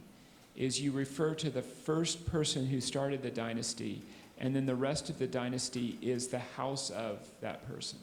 皆さんこれはイスラエルだけではなくてその当時の他の国々もこのような表現を使っていたんですけど、例えば誰々の王朝を表す場合は誰々の王朝とするためにはそれを初めて一番最初に出てくるわけであって、その最初の王はそのままで言うんだけど、その次から出てきた王は誰々王系のものでしたという感じの話をしてるわけなんですね。So this is not just referring to David as king, but it's referring to an entire dynasty of kings that go back to David. だからこれはダビデを王としていただけではなくて、ダビデの子孫たち、ダビデに沿った王様たちの話をしているんです。And these are the kings of the southern kingdom of Judah. これは南王国のユダの王様たちの話なんですね。Now, when this came out, actually, I was in doctoral studies. 実はこれが発見された時、私は博士号の研究をしていた時でした。And so I was sitting in an Old Testament seminar with a number of professors at Cambridge. だから私、カンブリッジにいた時に旧約聖書を学んでいる他の学生たちと一緒に座っていて、And they were laughing about this because just 2-3 years before, these people had published and said David doesn't exist. それを私たちこの授業を聞きながら、旧約聖書の授業を聞きながらちょっと笑っていたんです。なぜかというと、本当に 2,3 年前に誰かがダビデ王なんかいませんでしたということを発表したので。And so when this was published,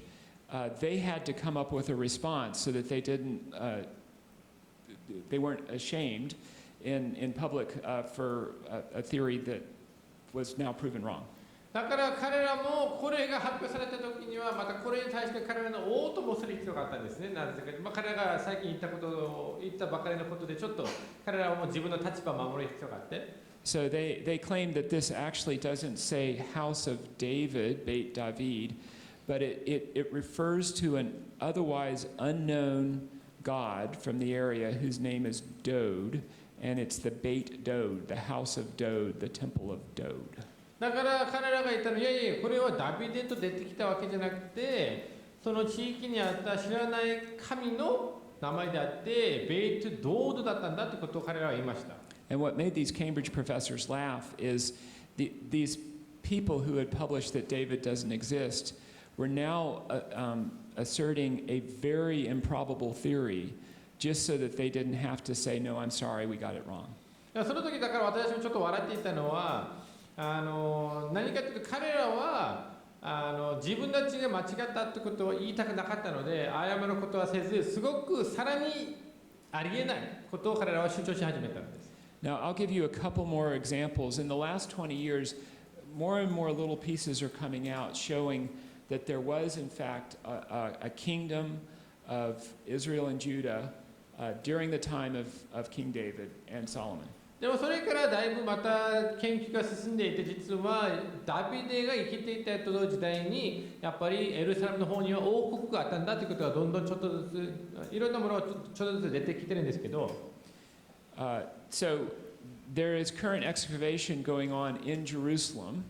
例えば今現代エルサレムの方でも発掘が続いてるんですけど、Jerusalem is much like I mentioned with Thessalonica yesterday in class. It's a modern city. And so it's very difficult to excavate in Jerusalem because people don't want you digging in their basements. このエルサレムでの考古学的な研究もテサロニキの話、昨日の話と似てるんですけど、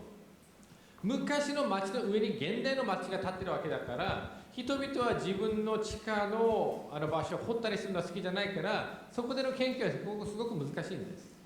But some pieces of property are being bought by some Israeli groups, and then they're taking the houses off and they're doing some excavation. でも今はあるイスラエル人の団体は人々家をちょっと買ってその家をなくしてちょっとずつ発掘しようとしてるんですね。This is very controversial in part because some of these houses they're buying from Palestinians, and so they're destroying, the Israelis are destroying Palestinian houses, and that's very controversial, as you can imagine. またさらにこれはちょっと最近実はちょっと社会的問題議論となってるんですけど、なぜかというとイスラエル人の人たちがパレスチナの方たちの家を買ってその家を破壊してやってることだからちょっと今政治的にもいろいろ関わってます。But one of these areas is right here in the oldest part of the Old Testament city of Jerusalem. そして一つの地域はこの場所なんですけど、この場所は実はエルサレムの中でも最も古いと言われている場所の、場所です。And underneath the building right there, here's the building again. Underneath it, there is a large palace-sized structure. It's very large rooms, too big to be a house, the kind of thing that a king would have as a palace. そして地域のことをちょっと把握していったら発見されたのは部屋が見つかったんですけど、でもこの部屋は家にとっては大きすぎる。おそらく宮殿のところに存在していた大きな部屋があったんだということがちょっと発見されています。And the archaeologist who is digging this argues that it comes from the time of David or perhaps Solomon. そしてこれを今研究している方はおそらくこれはダビデの時代、ソロモンの時代の宮殿から出てきたものなのかなということを彼は主張しています。So on the basis of that, they're drawing Jerusalem to look something like this. それに基づいてエルサレムをこういう形で描いてるんですけど、Again, the walls of Jerusalem, and here a palace. だから壁があって、その真ん中に神殿が宮殿があって、And then later, under the time of Solomon, a temple. そして後からソロモンの時代には右側の方に神殿があって。So this also does show that there was large structures, probably palaces from the time of David and Solomon. まあだから言えるのはこの時代、ここはだからこのソロモンとかダビデの時代に確かに大きな建物とか宮殿のようなものがあったんだということを見せています。Other evidence for this period is even less direct. 他のこの時代においての証拠というのはさらに間接的な証拠ではあるんですけど、So about a day's walk outside of Jerusalem, there has been an excavation at a place called Kirbet Keyafa. エルサレムから1日くらい歩いていくと出てくる場所があるんですけど、キルベット・ケイヤファという場所があるんですけど、そこでの発掘が今やっていて、It's basically kind of a large fort that has a large wall around it. 結局は結構大きな要塞の形であって、壁があって、And they've excavated portions of this, especially there are 2 gates in the wall, which is unusual. Most fortresses this size would just have 1 gate. このような発掘をしていく中で、このような壁があったんですけど、ちょっとだけ変わったことは、これぐらいの大きさだったら門が1個だけのはずなのに、この壁にはなぜか門が2つあったんです。So this actually represents that gate. この右上の方が実は一つの門なんですけど、It is right in this area that the Philistines gathered and that David did battle with Goliath. この地域がちょうどピリシテ人がいた場所でダビデがゴリアテと戦ったはずの地域なんですね。There has been evidence of Hebrew writing found inside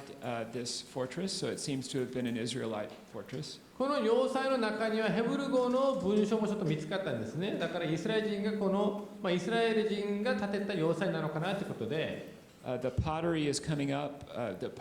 Archaeologists often date things based on the age of the pottery. And the pottery from this is coming up at the early part of the 10th century, so right around the time of David and Solomon. 考古学者たち多くの場合は発見された地域をどうやって年代付けているかというと、そこで見つかった時によって決めるんですけど、大体紀元前1000年の時代であって、だからダビデの時代なんです。So this is an archaeologist drawing of the whole area. それで考古学者が描いたその地域の絵なんですけど、 You can see the 2 gates. Here's one, and there's another. このように門が2つあったわけで、 Now the interesting thing is in the description of the battle between David and Goliath in that area, there is the mention of one of these kind of town-type fortresses, and the name of that town is right there, Sha'araim. 興味深いのはこの時代にこの時期においての一つの戦いが旧約聖書に記録されてるんですけど、これダビデであってピリシテンの時代なんですけど、その場所の名前がシャアライムっていう場所なんですね。Yeah. So the Hebrew word Sha'araim means the city of 2 gates.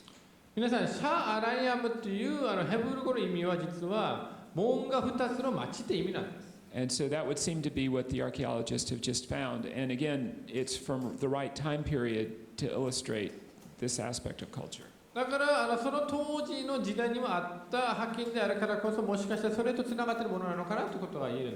んです。And moreover, what you see at this site is a large area where you have to have a strong central government to be able to support an outlying fortress like this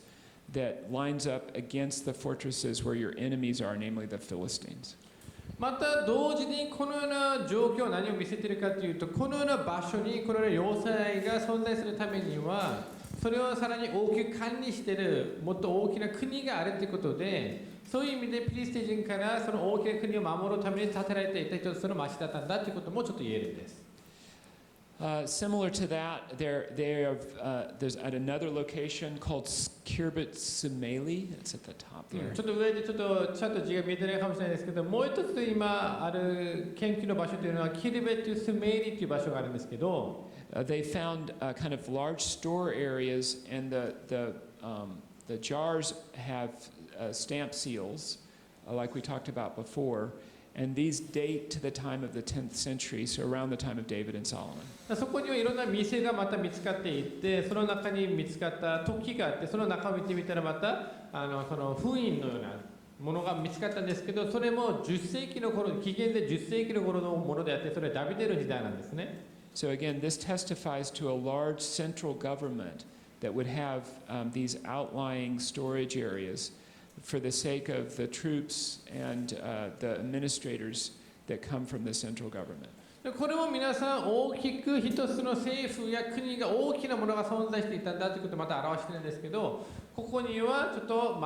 メインの町から離れた場所でいろんなものを保管したり、おそらく兵士たちのために使われていたものがあったんだということがわかるんです。So here's the archaeologist holding one of these stamp seals. これは考古学者の一人がこの手で持っているのがこのような封印で出てきたものなんですね。ハンコみたいな。Okay, so I'm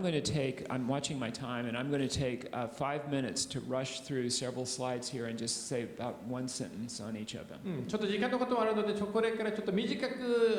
スライドのことを見せながらちょっとだけコメントしたいと思います。So as we continue to talk about David and Solomon, there are 3 cities that all have the same gate design, all at the same period. ソロモンの話をちょっとするんですけど、この地域に見つかった3つの門があるんですけど、それぞれ門のデザインが同じなんですね。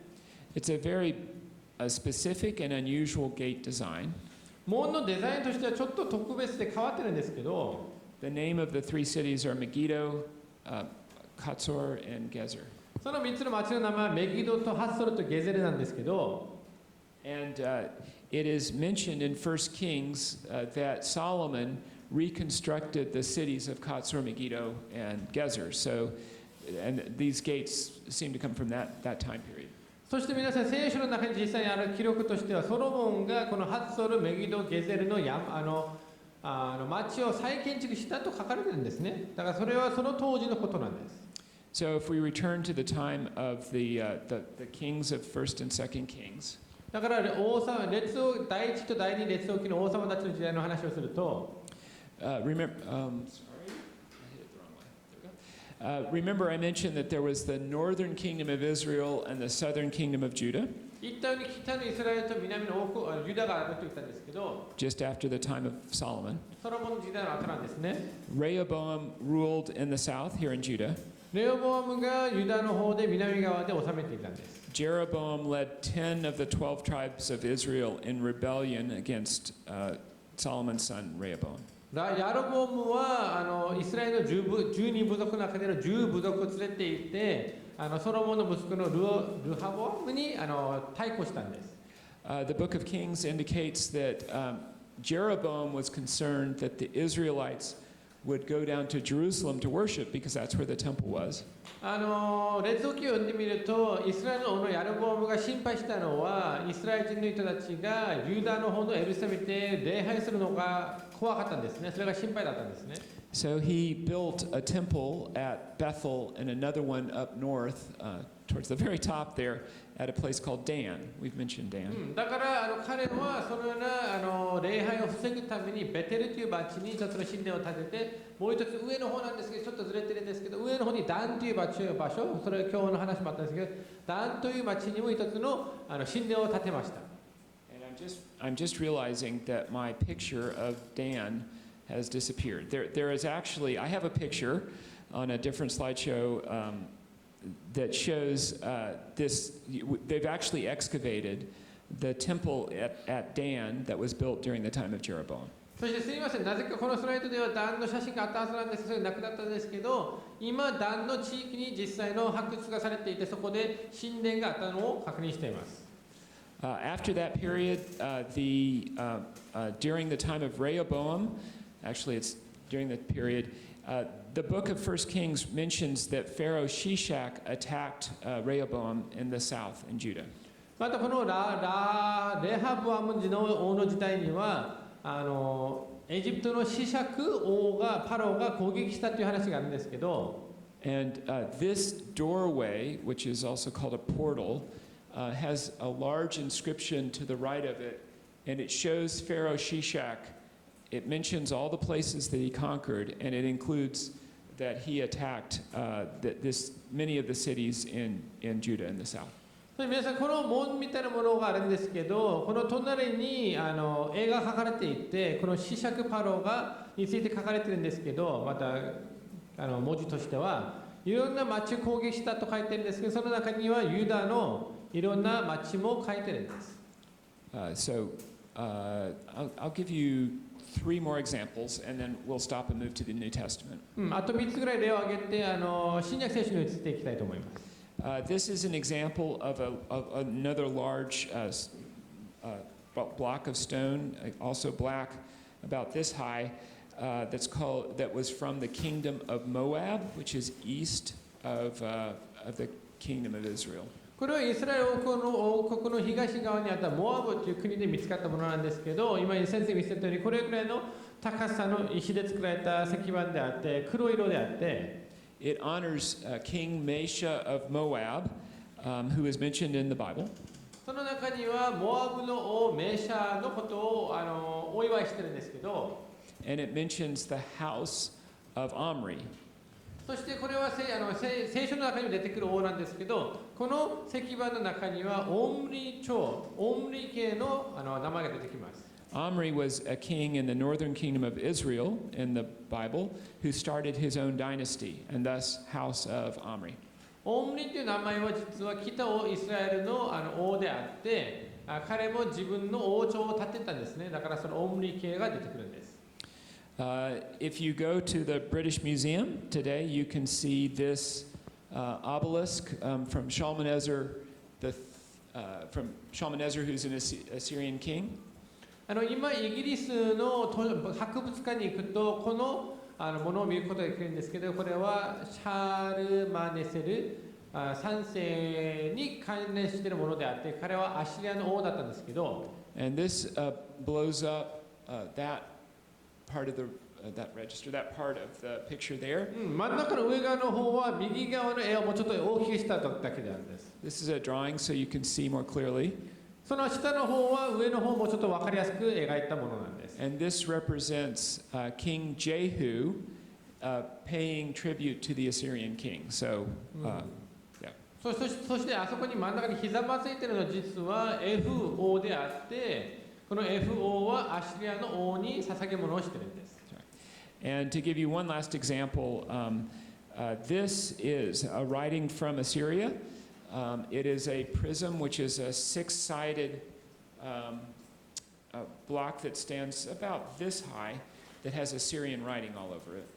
これは皆さんまたアシリアで見つかったものなんですけど、これぐらいの高さのものであって六角形となっていて、アシリア語でたくさん書いてるんですけど、And it records from the perspective of the Assyrian king Sennacherib his attack on Judah during the time of Hezekiah. そしてここに記録されているのはセナケレブ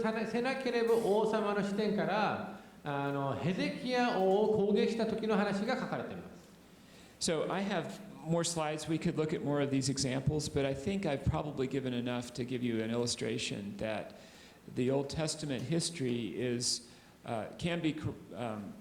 seen as very reliable based on other sources that we have from archaeology. また見せれる絵とかスライドは結構あるんですけど、これを見せると大体旧約聖書の時代のことは、歴史的な発見とか歴史性が結構背景としてあるということはある程度分かってきたと思います。How about if I take questions you might have about Old Testament and archaeology now, and then we'll do New Testament and archaeology in just a moment. 旧約聖書と考古学のに関して質問があったら、今その質問を聞きたいんですけど、後から新約聖書もまた答えていきたいんですけど。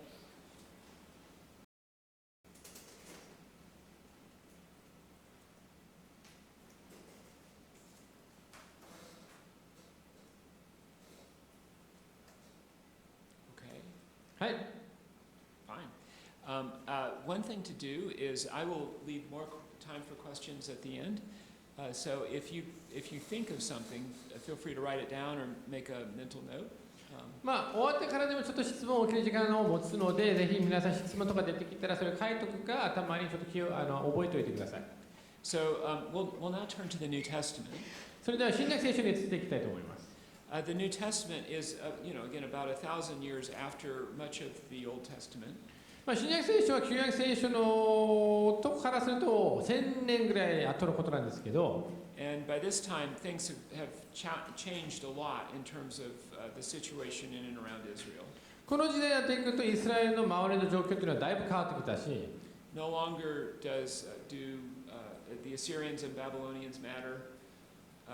The Egyptians are now, like the rest of the Mediterranean, submissive to the Romans. この当時になっていくともうアッシリアとかバビロンはほぼ意味が関係なくなったし、エジプトもその当時の他の国々と同じでほぼローマの支配の中に置かれていました。And we have a lot more writings in Greek and in Latin that testify to this time period. またこの時代のことはギリシャ語でもラテン語でもいろんなことが残ってるんですね。So because we have so many writings, those and archaeology can combine together to give us a good sense of culture. そして結構残っている文書とか記録も多いし、また考古学的な研究もあるから、その当時の文化って結構いろんなことが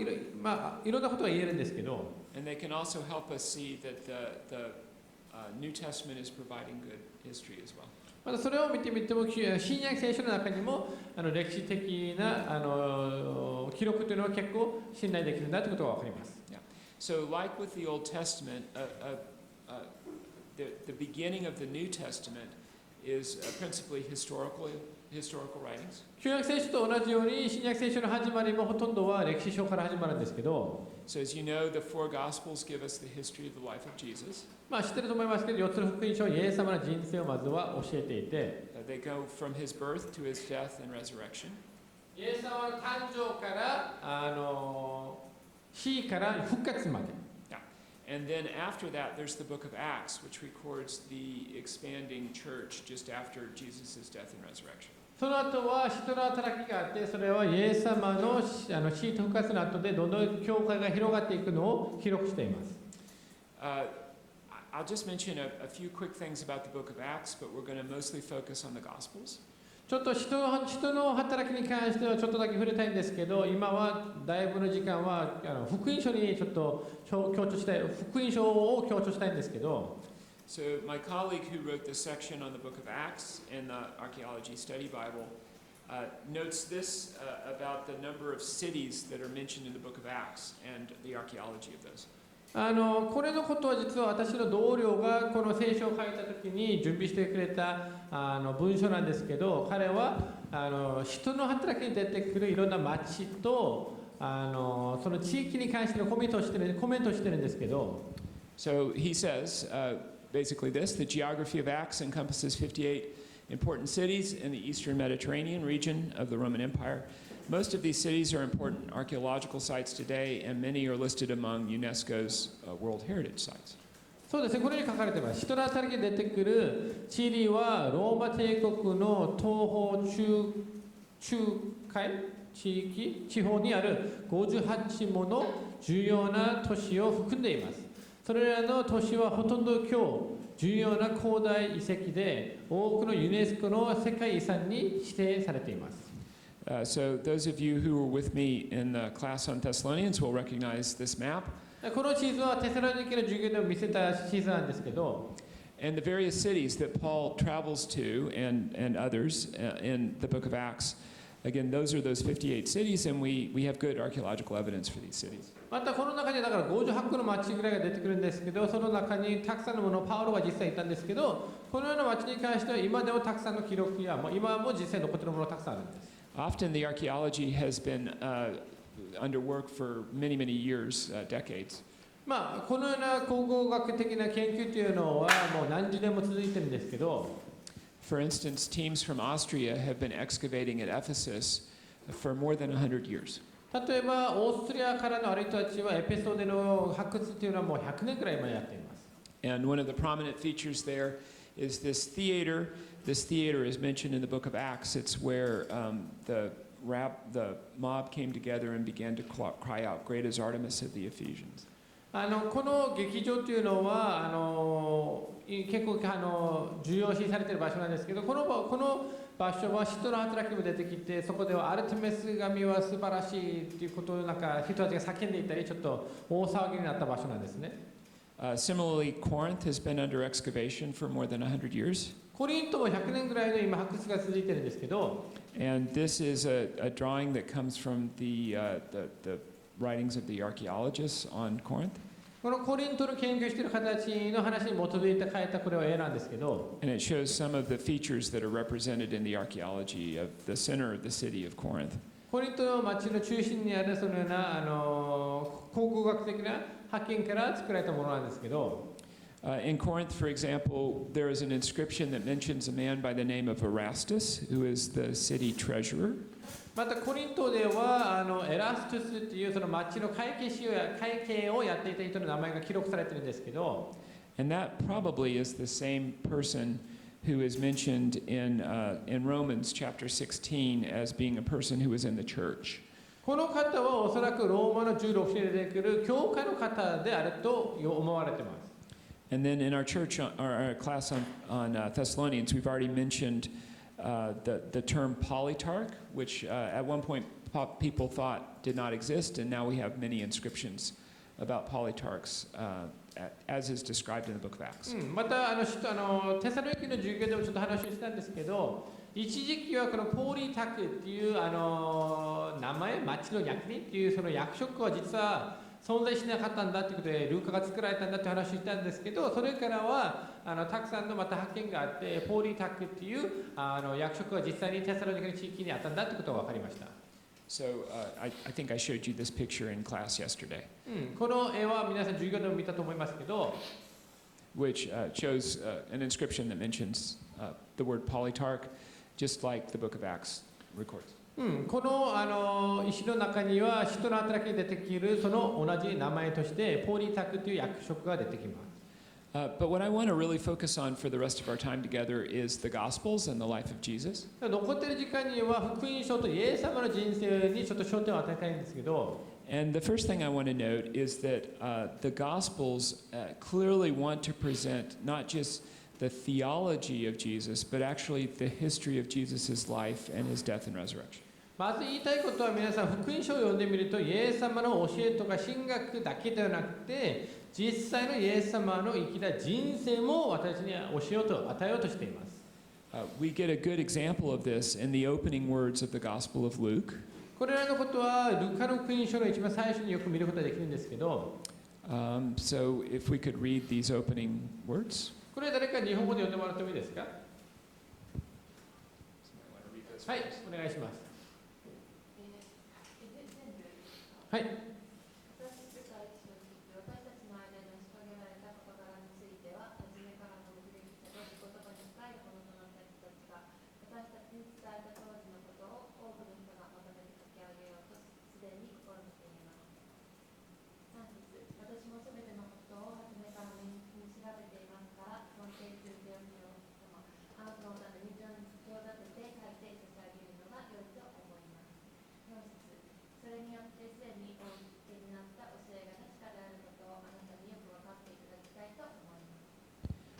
ありがとうございます。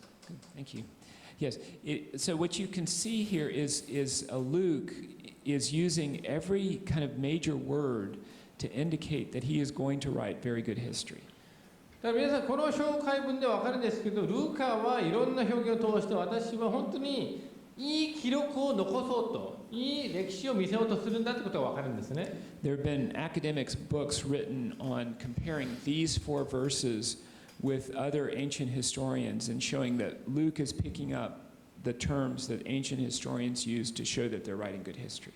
例えばある方たちは研究の中でルーカがここでこの4節で使った表現であったり言葉はその当時の他の歴史家たちと比べてみるとルーカは本当にしっかりとしたちゃんとした歴史書を残そうとしているんだということが分かるんです。So for example, he mentions that he knows of eyewitnesses who actually were there and physically saw Jesus in his ministry. 例えばルカはこの中で目撃者たちの話をちゃんとまとめるんだということで実際にイエス様と一緒に行ってそれを見た人たちの話をまとめてるんだということで In ancient history writing, the most valued sources were people who had actually been there and really seen the events. 古代の文化の中で歴史書として最も意味があったのはやっぱりそれを実際に見てその場所に行った人たちの話なんです。He also says that he's followed all things closely, so he's been very careful in his preparatory work. また全てのことを親密に調べたと書いてあるんですね。He says he is going to write an orderly account for you.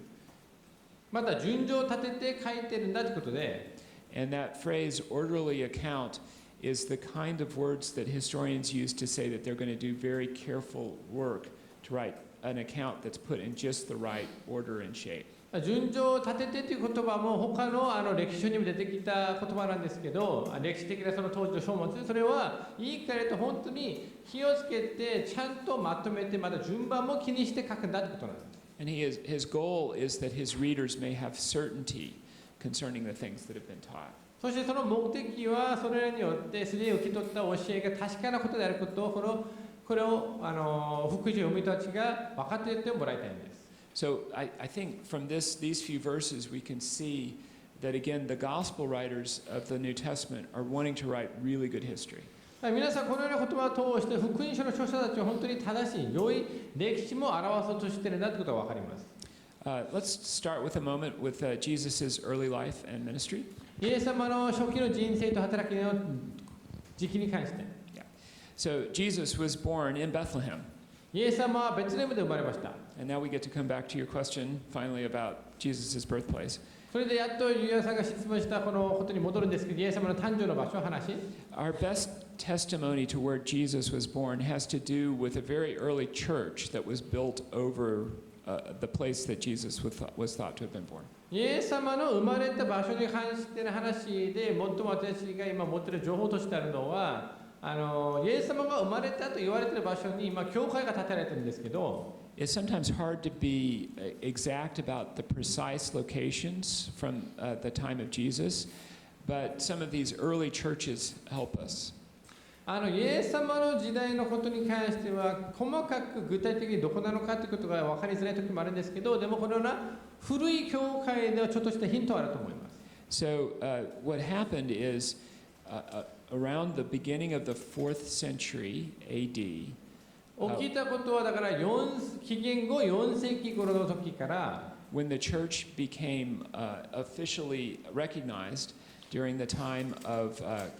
Constantine, コンスタンティンの時代に教会が正式に認められてから Constantine's mother actually traveled to Israel and looked for places to build churches. コンスタンティンの母は実はイスラエルの方に旅をして教会を建てることができる場所を探してました。Yeah.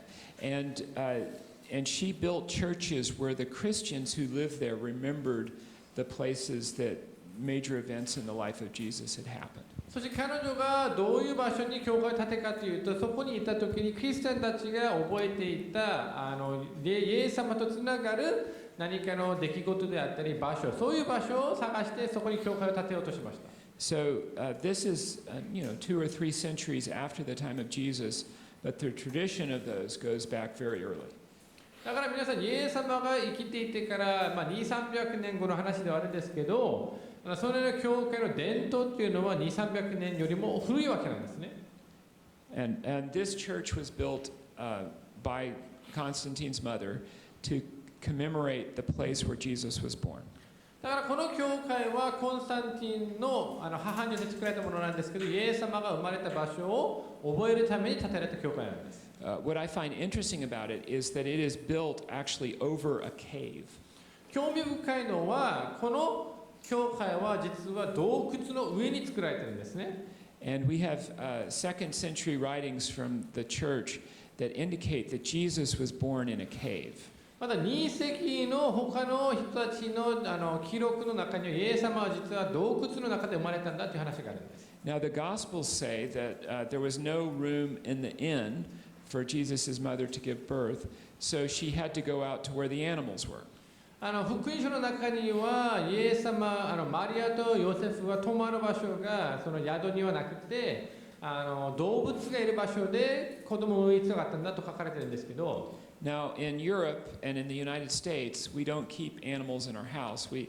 keep animals out in barns. We build buildings for them. ヨーロッパとかアメリカでは動物は人と一緒に住むわけではなくて、動物は動物たちのための家畜小屋があるんですね。So the result is that much of modern art has represented this as being Jesus being born in a barn with cows and sheep and donkeys and such. だからそのような現代のその姿はどういう感じで描かれているかというと、違う場所でイエス様が馬とか牛たちがいる場所で生まれたんだという感覚なんですけど。But the area of Bethlehem is not where you raise cows. There's not good pasturage in Bethlehem. You have to go way north in Israel to get to where you raise cows. でもまず一つ言えるのは、ベツレヘムの地域というのは実は牛を育つのにはあまり良くない場所なんです。あまり彼らが食べるその食料があまり草とかあまりない場所だから、もうちょっと北側の方に行かないと牛を育てられないんですけど。Instead, it's an area where you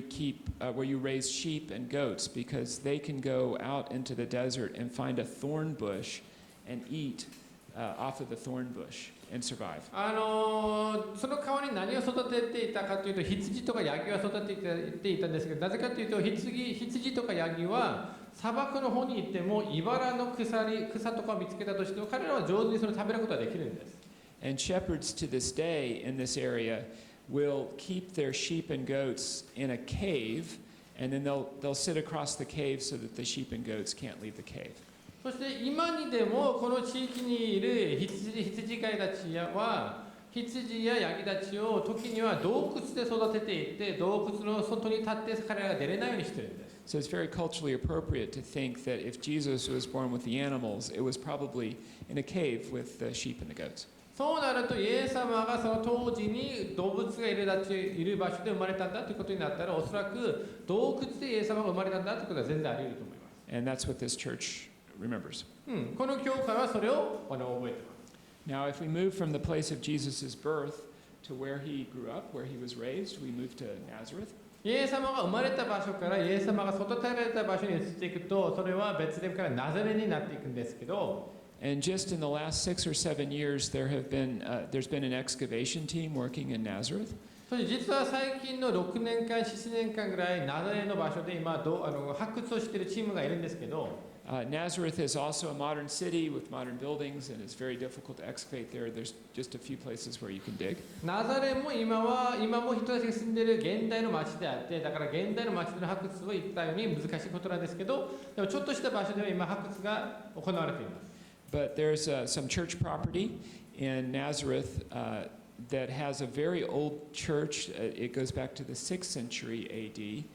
and it is on top of a house. でも一つの教会がそこにあるんですけど、すごく古い教会であって、その教会は6世紀頃に作られた教会なんですけど、その教会も実は誰かの家の上に建てられた教会でした。And there has been excavation work now done on 2 different houses from Nazareth in the 1st century from the time of Jesus. 今はそのナザレの地域で1世紀の頃の家が2つぐらい見つかって、そこでの発掘がされてるんですけど、And they both have basically the same design. その両方とも結局は同じデザインがあります。で、同じデザインで作られています。They are built next to a hill with caves. So they're built next to a cave. 丘の隣でまた洞窟の近くに建てられた家なんですけど、And then they take blocks and they build out from the cave a house. So they use the cave as one of the rooms in the house. だから実はその丘の中にある洞窟の周りに家を建てていくわけで、だからその洞窟が家の中の一つの部屋となるんです。Now, we don't actually know if one of these houses was the house of Jesus, but we can see from this the kind of design of house that would have been the kind of house Jesus would have grown up in. まあもちろんこの家がどれかがイエス様が実際に住んでいた家なのかはもちろん全然わからないんですけど、でもイエス様が住んでいたはずの家の形や姿は想像することができます。So I'd like to tell my students in St. Louis that Jesus was probably born in a cave and he was probably raised in a cave. 私は自分の学校の学生たちにたまに冗談ですけど言うのは、イエス様はおそらく洞窟で生まれて洞窟でずっと生活した。But I think it makes the correct cultural point to say that the shape of the houses back then are very different than what we think of in terms of houses today. でも文化的な要素として確実に言えるのは、今の私が住んでいる家と当時の家はだいぶ違う形を取ったんだということは簡単に言えると思います。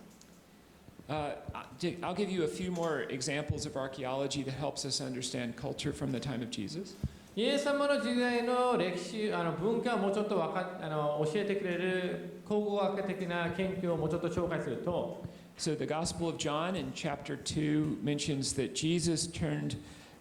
large amounts of water into wine.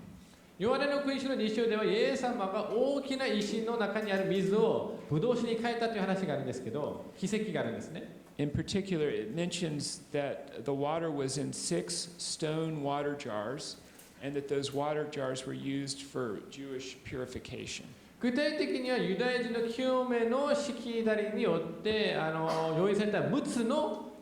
石の水がめがあったと書かれているんですけど、And we now have archaeological evidence for these kinds of jars, both from this area, Cana, and then also from Jerusalem in the first century. 今は考古学的な発見としてこのカナの地域もそうだし、エルサレムの辺でも確かにそれぐらいの大きさの水がめがあったのが分かります。So this is a display of water jars that you'll now see in the Israel Museum in Jerusalem if you go there. 今はエルサレムに行くとイスラエルの博物館あるんですけど、このようにこの石の水がめが今展示されたりと。They stand about this high. 先生のちょっと膝の上ぐらいのまで来るんですけど、 They're made out of one block of limestone that's been hollowed out. 一つのライムってなんだろう、石なんですけど、その石が一個あって、それをその中を掘って作られた水がめなんです。And we know from early Jewish writings why these were used. そして聖書ではない他の古いユダヤ人の記録からなぜこのような石がめが使われていたのかが分かるんですけど、So first century Jewish people believed that if I had a piece of pottery and I am ritually unclean and I touch the pottery itself becomes unclean and can never be ritually purified. ユダヤ人たちが持っていたその汚れと清めの考え方があるんですけど、その当時は自分が儀式的に汚れている場合、その時を自分が触ってしまうと、その時もずっと汚れたままになるんだということを信じていたんですね。But the same first century sources tell us that if instead this is made out of stone, the uncleanness of the person does not stick to the stone. So you can use stone for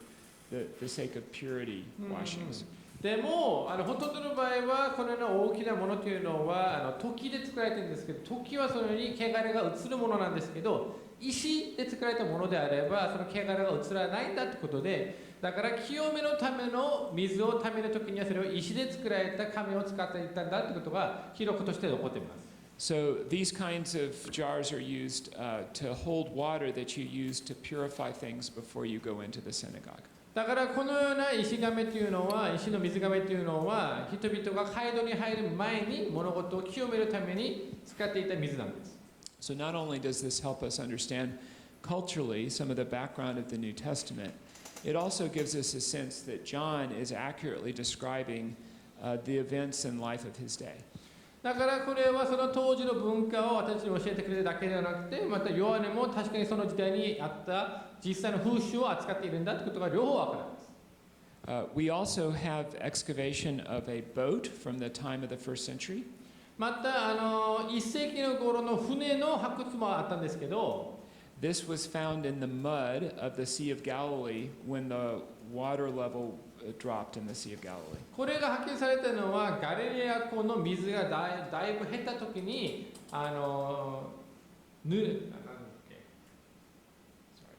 沼の中で見つかったんですけど、沼じゃない泥の中に見つかったんですけど、 Sorry, that was hard.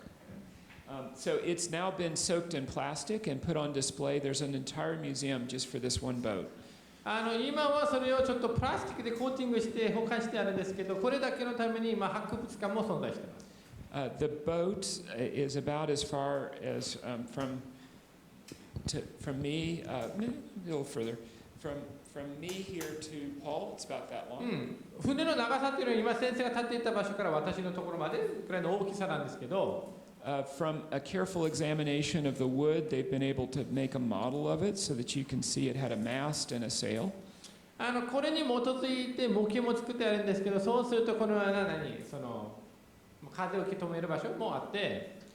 The archaeologists that have discovered this says that it's about the size that would hold 2 or 3 people and a big catch of fish. これを発掘した人たちが言ったのは、おそらくこの船は2、3人ぐらい乗って、またたくさんの魚を釣るぐらいのものであったと。It's also about the size that would hold 12 or 13 people and no fish. また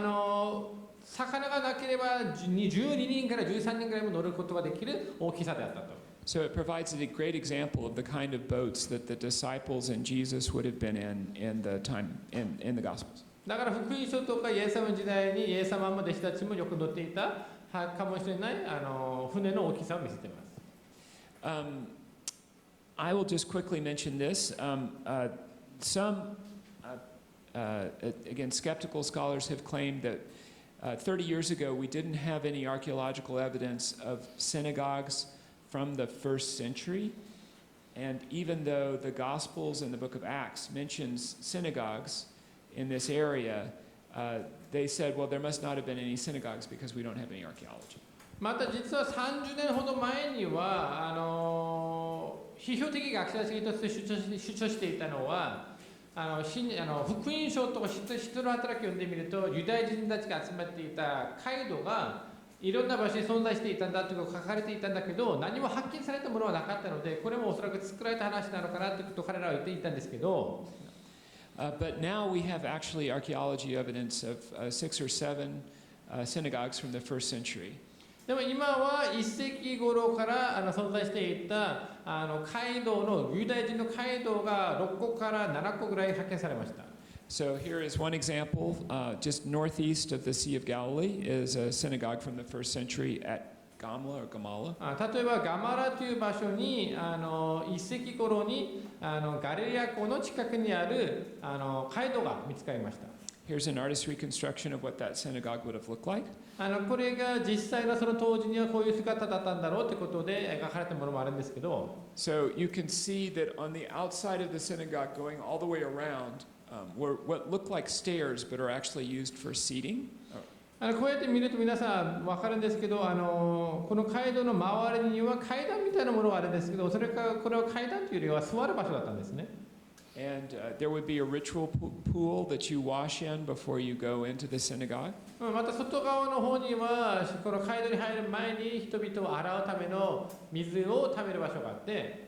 And in the synagogue you would pray and then you would read from the Old Testament law. その後はこの街道に入ると祈ったり、また旧約聖書の立法から読んだり。A more recent find, just in the last 6 or 7 years, is a synagogue found at Magdala. もっと最近のことなんですけど、この6年間、7年前のことなんですけど、マグダラという場所でまたユダヤ人の街道が見つかりました。So you know somebody who's from Magdala. Mary Magdalene is from Magdala. 皆さんマグダラから来た方は知ってるはずなんですね。マリア・マグダラがマグダラからのマリアです。And this is a smaller synagogue, but it's a similar design to the one we saw at Gamla. これはもうちょっと小さめなんですけど、全体的なデザインとしてはガバラにあった街道と似てるんです。Again, the seating is on the outside. また周りに座る場所があって、There's a table there probably for laying out the law for reading. 机みたいなものがあるんですけど、それはおそらく立法をそこに置いて読むために。Now, Magdala is on the route between Nazareth and Capernaum, マグダラというのは実はナザレとカペルナムの間にある町なんですけど、 which is a route that we know Jesus would have taken many times. And to do that route, you have to go through Magdala. イエス様はその道を何度も歩んだことがあるはずなんですけど、その旅をするためにはマグダラを通っていくしかないんです。So it's very likely that this is the first century synagogue that Jesus would have visited and done some ministry in. だから皆さん、これは1世紀の街道であって、本当にイエス様がここで教えたり、ここに聞いたことはあると本当に言えるぐらいのものなんです。And this is an artistry construction of that synagogue. これもある方がそれを描いてみたんです。We also have an inscription from Jerusalem mentioning a synagogue in Jerusalem in the first century. また1世紀のこれは石なんですけど、エルサレムで見つかったものなんですけど、この中には街道という話が出てきます。So again, you can see that the Gospels and Acts are writing very good history. They know the event, the places of the day. だから福音書も使徒の働きも本当にその当時のことを正しく表しています。Now let's take Jesus to Jerusalem. それではエルサレムにイエス様がエルサレムに行った時の話。This is a model of Jerusalem around the time of Jesus in the first century. この模型はイエス様がエルサレムに住んでいた時の姿です。This model is actually in the Israel Museum in Jerusalem. これはエルサレムに行くとイスラエル博物館にある模型なんですけど、It's a very large-scale model. You can see these are people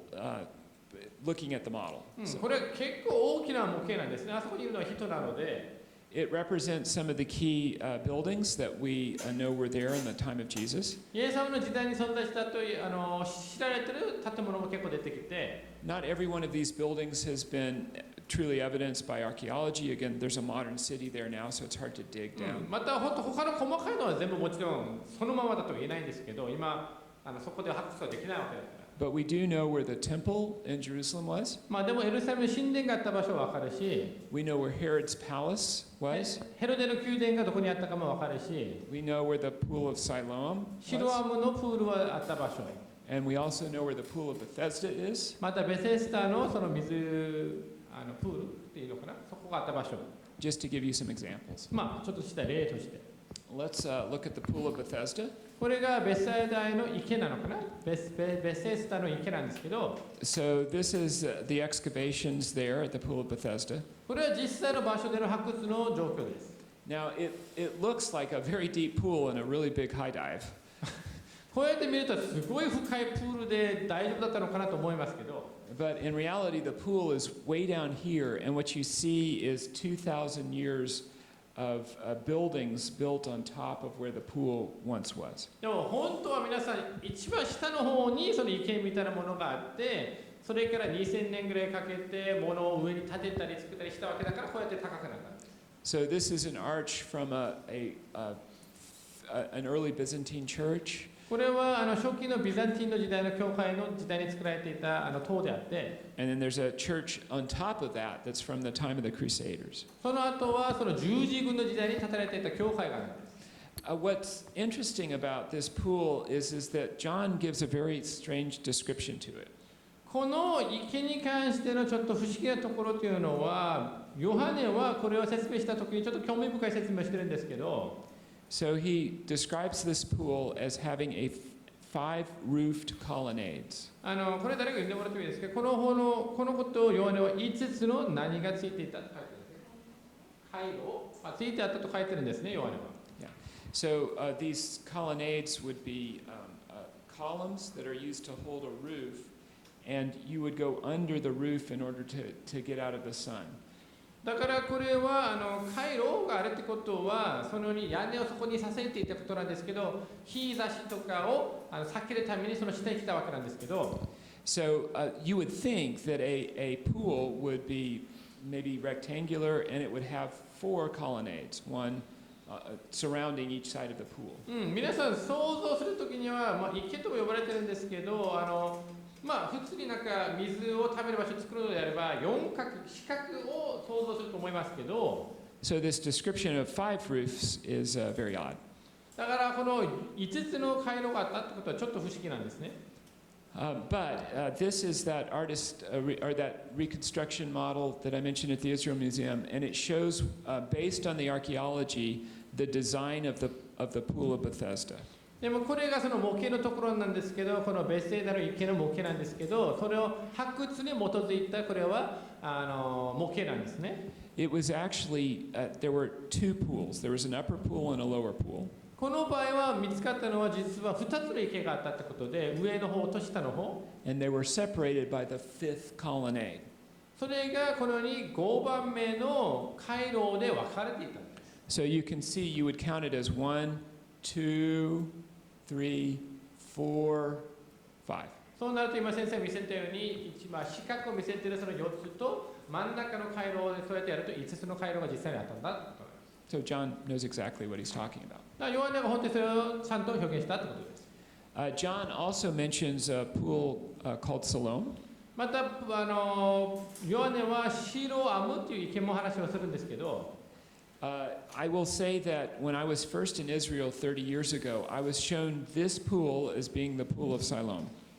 一つちょっと面白い話をすると、30年前に私がエルサレムに行った時にはこの場所を見せられて、これがシロアムの池ですと言われたんです。The problem, though, with that was that the pottery and other ways of dating this all showed that this pool was too late, several hundred years after the time of Jesus. でも問題は、ここの池の周りに見つけたものであったり、そういうことを全部調べていくと遅すぎるんです。これはイエス様の時代の数百年後のものがここから出てきたわけなんですね。But just in the last 10 years near this,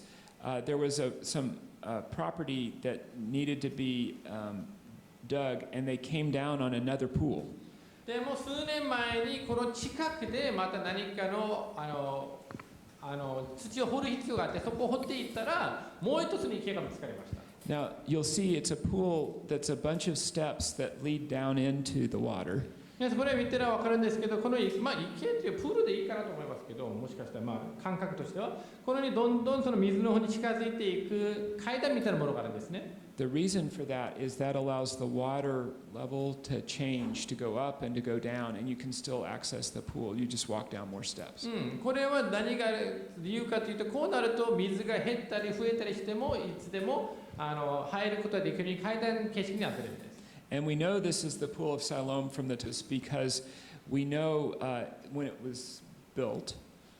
これがイエス様の時代のシロアム池なんだということが分かる理由は、その作られた時代が大体分かるんですけど、In the plaster of the pool, part of the construction of the pool, was found coins that come from before the time of Jesus. その当時のその池の周りの場所から見つかった小銭があるんですけど、この小銭はイエス様の時代の小銭が見つかったんです。So this was the pool that operated in the time of Jesus. これがイエス様の時代に実際に用いられていた池なんです。This is an artist's reconstruction of what that pool would have looked like. So you can see the water and the steps and people going down to the water. これがある学家がその発掘に基づいて描いた絵なんですけど、このように階段形式のものとなっているんです。So I want to take the last few minutes to look at some archaeology that takes us during Jesus' death and to his burial and resurrection. それではイエス様の死と報復られているところと、また復活のところにつながる話をしたいんですけど、So we have this box that was used to rebury the bones of a man named Caiaphas. 皆さん、この箱は何かというと、カヤファと呼ばれる人の骨をもう一度運送するために用いられていた箱なんですけど、 It's got a very elegant design on it, very nice design, very pretty artwork. 皆さん見てる通り結構おしゃれな箱であって、結構豪華に見えるわけで、 It has the name Caiaphas written on it, and Caiaphas is a very rare name. その名前その箱にはカヤパスと書いてある、カヤパと書いてるんだけど、この名前は結構珍しくて実は。And of course, Caiaphas was the Jewish high priest that tried Jesus. カヤパっていうのは皆さん聖書を知ってると思いますけど、イエス様のことを裁判にと関わっていた大祭司の名前です。Jesus wasn't just tried before the high priest, he also was tried by the Roman governor Pontius Pilate. でもイエス様は大祭司に裁判を受けただけではなくて、ローマの当時の総督のピラトにも裁判を受けたんですね。And we have a block from the time of the first century that mentions Pontius Pilate's name, and he was dedicating a temple to Tiberius Caesar. そして皆さんこの石にはポンティオス・ピラトの名前が出てきて、彼はその当時のローマのカイザルであるテビリウスに何かを捧げるものを捧げて、献身していたんだということが書かれていたものなんです。So both the Jewish trial and the Roman trial of Jesus, we have, archaeology that shows us the names of those people. だからイエス様のユダヤ人からの裁判もローマからの裁判も関わっている人たちは歴史の中にその証拠が残っています。When it comes to crucifixion itself, I want to show you kind of two key pieces from archaeology. 十字架については2つのちょっと考古学的なことを見せたいんですけど。So a lot of my research has actually been on crucifixion. I've written about 800, 900 pages on the study of ancient sources about crucifixion. 実は私の研究の一つの重要なところは十字架についてなんです。私は十字架については800ページから900ページぐらい書いてるんですけど、古代の文書とか資料の中に残っている十字架なんですけど。And I've looked at, I think, all the ancient sources on crucifixion, and from those we know that Romans crucified thousands and thousands of people. 十字架に関して残っている発見された資料は私はほとんど全部読んだと思いますけど、その記録の中でローマは、数千人ほどの人たちを十字架にかけて殺したんだということは分かります。So you would think, based on that archaeologists would find crucified bodies everywhere. そうなると、十字架にかけられた死んだ人たちの、死体とかいろんなものがたくさん出てくるのかなと思いますけど、But in fact, we actually have archaeological evidence of one or maybe two bodies at most. でも十字架で死んだ人の体っていうのは発見されているのは1個か2個ぐらいしかないんです。So I will show you one of these, and it comes actually from Jerusalem. 一つ見せるんですけど、エルサレムからのものです。This is a reburial box, much like that one that you saw with Caiaphas. これはもう皆さん死んだ人のその体をまた移すときに使われた箱なんですけど、カヤパと同じようなものなんですけど、But you can tell it's not nearly as nice. これは明らかにカヤパのほどにお金をかけたものではないんですね。So there were bones from about 3 different bodies that were reburied in this box. この箱の中には3人の実は骨が3人ぐらいの人たちの骨がその中に入っていったんですけど。Oh my goodness, I lost it. すみません、ちょっとこれは絵がちょっと重要な絵なので、ちょっと違う場所にあったんですけど。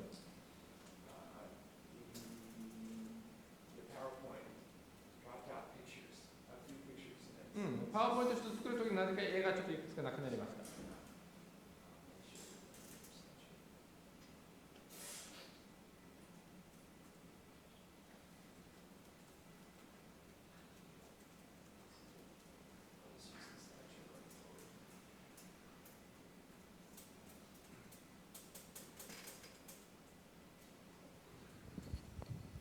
In that box was found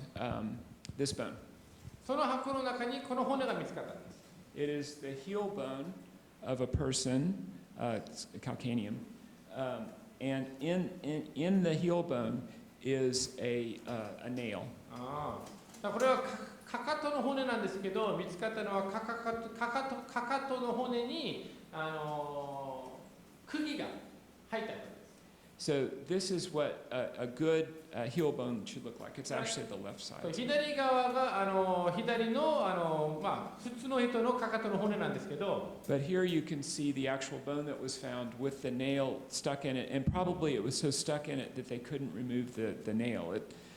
Otherwise, the metal could be reused, but they couldn't get it out. だからこの場合は何か刺さっている状態でもう抜けることができなかったみたいで。普通は釘はもう一回使ったりしてたはずなんだけど、これは残したまま彼はお墓に入れられたんです。So from a careful study of the bones, the best archaeological reconstruction, I would argue, is this third picture down here. だからこの骨からの研究でおそらく最もあり得る十字架系の姿っていうのは C のところだったのかなと思います。Done by these two bone specialists, Josias and Sekeles. これはジアスとセケレスという骨の専門家たちがちょっと考えたことなんですけど、 Each ankle had its own nail, だからそれぞれのかかとに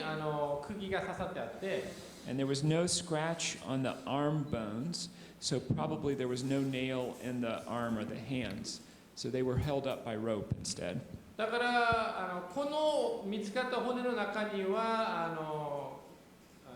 手首の方には何の傷がなかったので、この人の場合はロープとかで手が結ばれていたのかなということで、So that gives you a sense of what crucifixion looked like, and actually crucifixion in Jerusalem looked like. だから実際にエルサレムで十字架系が行われた時にはこういう姿で行われていたでしょうということが大体わかります。So that's one archaeological piece that helps us understand something of Jesus' crucifixion. イエス様の十字架系をちょっと理解と助けとなるための一つのこれは証拠なんですけど、 Here is the second piece that I wanted to show you. もう一つ見せたかったことがあるんですけど、 This comes from a graffiti in Rome. So a graffito in Rome, which a drawing on the wall of a place. これは皆さんローマの方に誰かが壁に書いたものなんですけど、 It represents a man being crucified. ある人が十字架につけられています。 The man has the head of a donkey. 頭はローマの頭をしてるんですね。 There is a man next to him with his arms raised in almost like a worship. でも隣の方は礼拝しているかのように手を挙げてるんですけど、 And it has a Greek inscription that says Alexamenos sebete theu, which is Alexamenos worship God. ここにはちょっとからかってるかのようにアレクサメノス、セベテセウということで、アレクサメノスは神を拝んでるということなんですけど、 Yeah. So this is probably making a mockery of early Christian worship. これはおそらくキリスト教の最初の礼拝をからかってる絵なんですね。 This is a Roman take on a Roman pagan take on Christian religion. ローマの一般の人がキリスト教のことをこういう目で見たんでしょうということなんです。When Romans made fun of the Jewish religion, sometimes they would say that the Jewish people worshipped a donkey.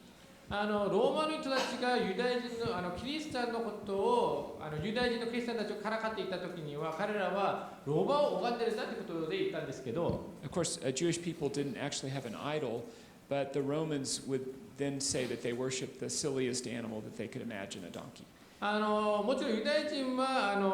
偶像とか持っていなかったので、でもその当時はローマが結構バカにされている動物だったので、それを選んだのかなと思いますけど、 So this seems to represent a crucified Jewish man だからこれはユダヤ人で十字架につけられた人であって、 who is being worshipped by Alexamenos. この人がアレクサメノスによって礼拝されているんです。 And it's making fun of Alexamenos for worshiping this crucified Jewish man. そしてこれはこの十字架につけられたユダヤ人を拝んでいるアレクサメノスのことをからかってるんです、これは。Of course, Paul says that the crucifixion of Jesus was foolishness to the Gentiles. もちろんだけど、パウロも言いました。イエス様が十字架につけられたことは、異邦人からすると愚かな話だったんだと。And I think we get an example of that right here. その例が一つここにあるのかなと思います。Of course, Jesus said that he was actually going to go to the cross. It was his intent to do so. でもイエス様は言いました。私は十字架に向かってるんだと。イエス様は最初からそういう意図で来ました。He says the Son of Man will be delivered over to the chief priests, and they will mock and spit him, and they will kill him. イエス様は言いました。人の子は祭司たちや律法学者たちに引き渡されます。彼らは人の子を死刑に定め、異邦人に引き渡す。彼らは鞭で打ち、また殺されということの話をするんですね。And Jesus tells us why he is willing to endure crucifixion. でもイエス様はなぜ十字架系までも背負えるかということを話をしてくれるんです。So he says that Jesus himself as the Son of Man came not to be served, but to serve and to give his life actually as a ransom for people so that their sin and guilt would be dealt with. イエス様自身が教えました。人の子というのは自分は使えるためではなくて、使えられるためではなくて、使えるために、また多くの人のために贖いの代価として自分の命を与えるために来たんだと。In this we have the gospel of Jesus, the good news of Jesus. これがイエス・キリストにある福音、良い知らせなんですね。After he was crucified, Jesus was buried. イエス様は十字架にかけられたからほふられたんですけど、And I will just go straight to where I think the most likely place is that Jesus was buried. イエス様は実際にほふられたと思われる一番あり得る場所をちょっとそのまま紹介します。So we saw at Jesus' birth that Constantine's mother had built a church over the place of his birth. She did the same for the place of his crucifixion and burial. 言ったようにコンスタンティンの母というのはイエス様の生まれた場所の上に教会を建てたと言ったんですけど、実は復活ほふられたと言われている場所にも教会を建てまし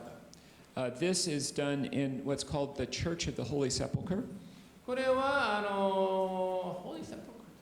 Sepulchre, the place of holy. 清い場所の教会という場所があるんですけど、And this actually is, you can see this big church around this box, and this box is over the place of a first century Jewish grave. この教会はこうやって大きく建てられてるんですけど、その真ん中に箱があるんだけど、でも実はその箱の下にあるのが1世紀の頃のお墓が1個ある。It's hard to imagine the Jewish grave because they've actually taken out the whole of the hillside in order to leave just the cave of the burial, and then they put the box over it, and you can't even see the place of the burial. だから、これは想像しにくくなってるんですけど、なぜかというと、もともとお墓が存在していた場所をそれをなくして、教会を建てて、もともとお墓があると言われる場所にその上に箱も置いてあるから、実際のお墓は見えないんです。But if you go to the back of the church, behind this, there's a stairway that leads down, and you can see other first century tombs down there. でもこの教会の裏側に行くと下に降りていく階段があって、その階段に行くと他の1世紀のお墓の姿を見ることができます。So here's my friend John kneeling down in front of two first century tombs. だからこう私の友達のジョーンなんですけど、彼は1世紀の頃のお墓の前で撮った写真なんです。There's a place for the preparing of the body, and then there's a slot where you can insert the whole body here and another one here. だからこの体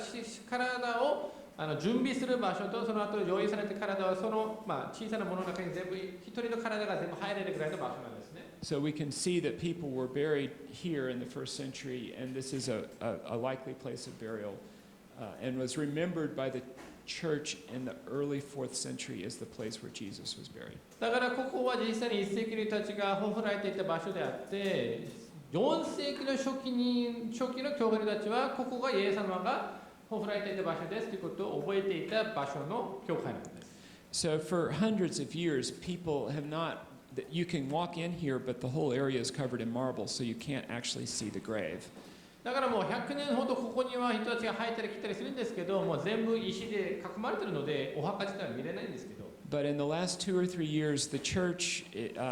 needs reinforcing and reconstruction, and so a team went in there to rebuild the area that's in there. でも実は2年ぐらい前にこの教会全体がちょっと弱くなっていて、それを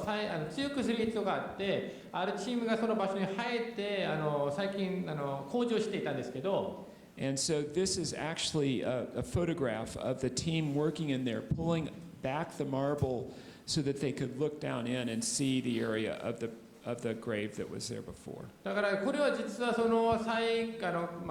強くするための工事をしてるんだけど、ちょっと石をどかしてそのお墓があったと言われる場所をちょっと見ようとしてるんですね。So I don't think there's any way to know for absolute certain that this is the empty tomb of Jesus, but the earliest church remembered it as such, and that tradition is the basis for it being honored as such. So I think it's very possible. だからもちろんこれがイエス様の空っぽのお墓だったんだということはなんか断言できる方はないと思いますけど、4世紀の早い段階での教会はこの場所を覚えていたので、十分可能性としてはあり得ると思います。And that reminds us that not only did Jesus die as a ransom for sins, but he was also risen so that people could believe in him and follow him. でもそれは本当に私たちイエス様が私の罪のために死んでくださったことだけではなくて、復活した方であって、人々は彼を信じて永遠の命を得ることができるために、それを歩みしてくださったんだということも覚えることができます。So I think this is a good place to stop. ここで終わることがいい場所なのかなと思います。What we've done over the last 3 hours is we've looked at how archaeology can help us understand the culture and the history of both the Old Testament and the New Testament. 本当にこの3時間ぐらいをかけて、考古学が私に旧約聖書、新約聖書の理解をどうやって助けるのか、支えるのかという話をしてきて、We started by asking what did houses look like in the Old Testament period and the time of the kings. 最初は旧約の時代の家の形は何なのということで、また旧約聖書の王様たちを実際に言ったのという話から始まって、In the New Testament period, we had a chance to talk about a house from Nazareth from the time of Jesus. また新約聖書はナザレの方にあった家であったり、イエス様が住んだような家の姿も見たし、We got to see something of the culture of cities and religion, even the tendency to syncretism in the Old Testament. またその当時の町であったり、文化であったり、また旧約聖書の中には人々がヤウェイの礼拝とその当時に存在していた宗教を混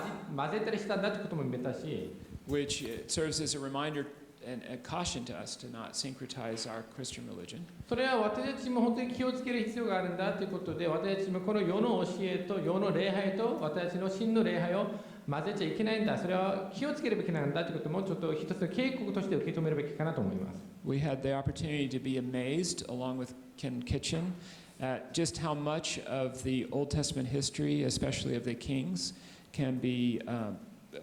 verified based on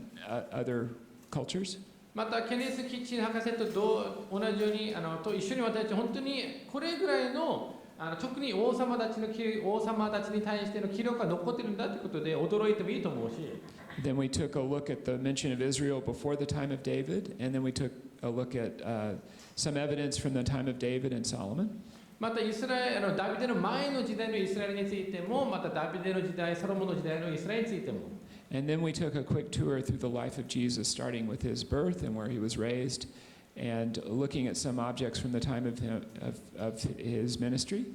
そしてイエス様のその人生もその生まれから住んでいた場所から奇跡を行っていた場所からそういうこともちょっと見てきました。And finally, we looked at some archaeology that had to do with the time of his trial and with some evidence for crucifixion and what that looked like, for the mockery of the church associated with crucifixion, and then perhaps the place of Jesus' burial. その後はイエス様の、十字架刑ということであったり、どういう姿をとったかもしれないのか、またどのように最初のクリスチャンたちがからかれていたのか、またイエス様の死んだ場所、また復活した場所、そういう話までもちょっとしました。So that's a whole lot of archaeology, so I thank you for your patience. It's been fun to do this with you. たくさんの考古学的な話をしたんですけど、皆さん本当に忍耐を持って話を聞いてくれて、今日共にいてくれてありがとうございます。I see it's already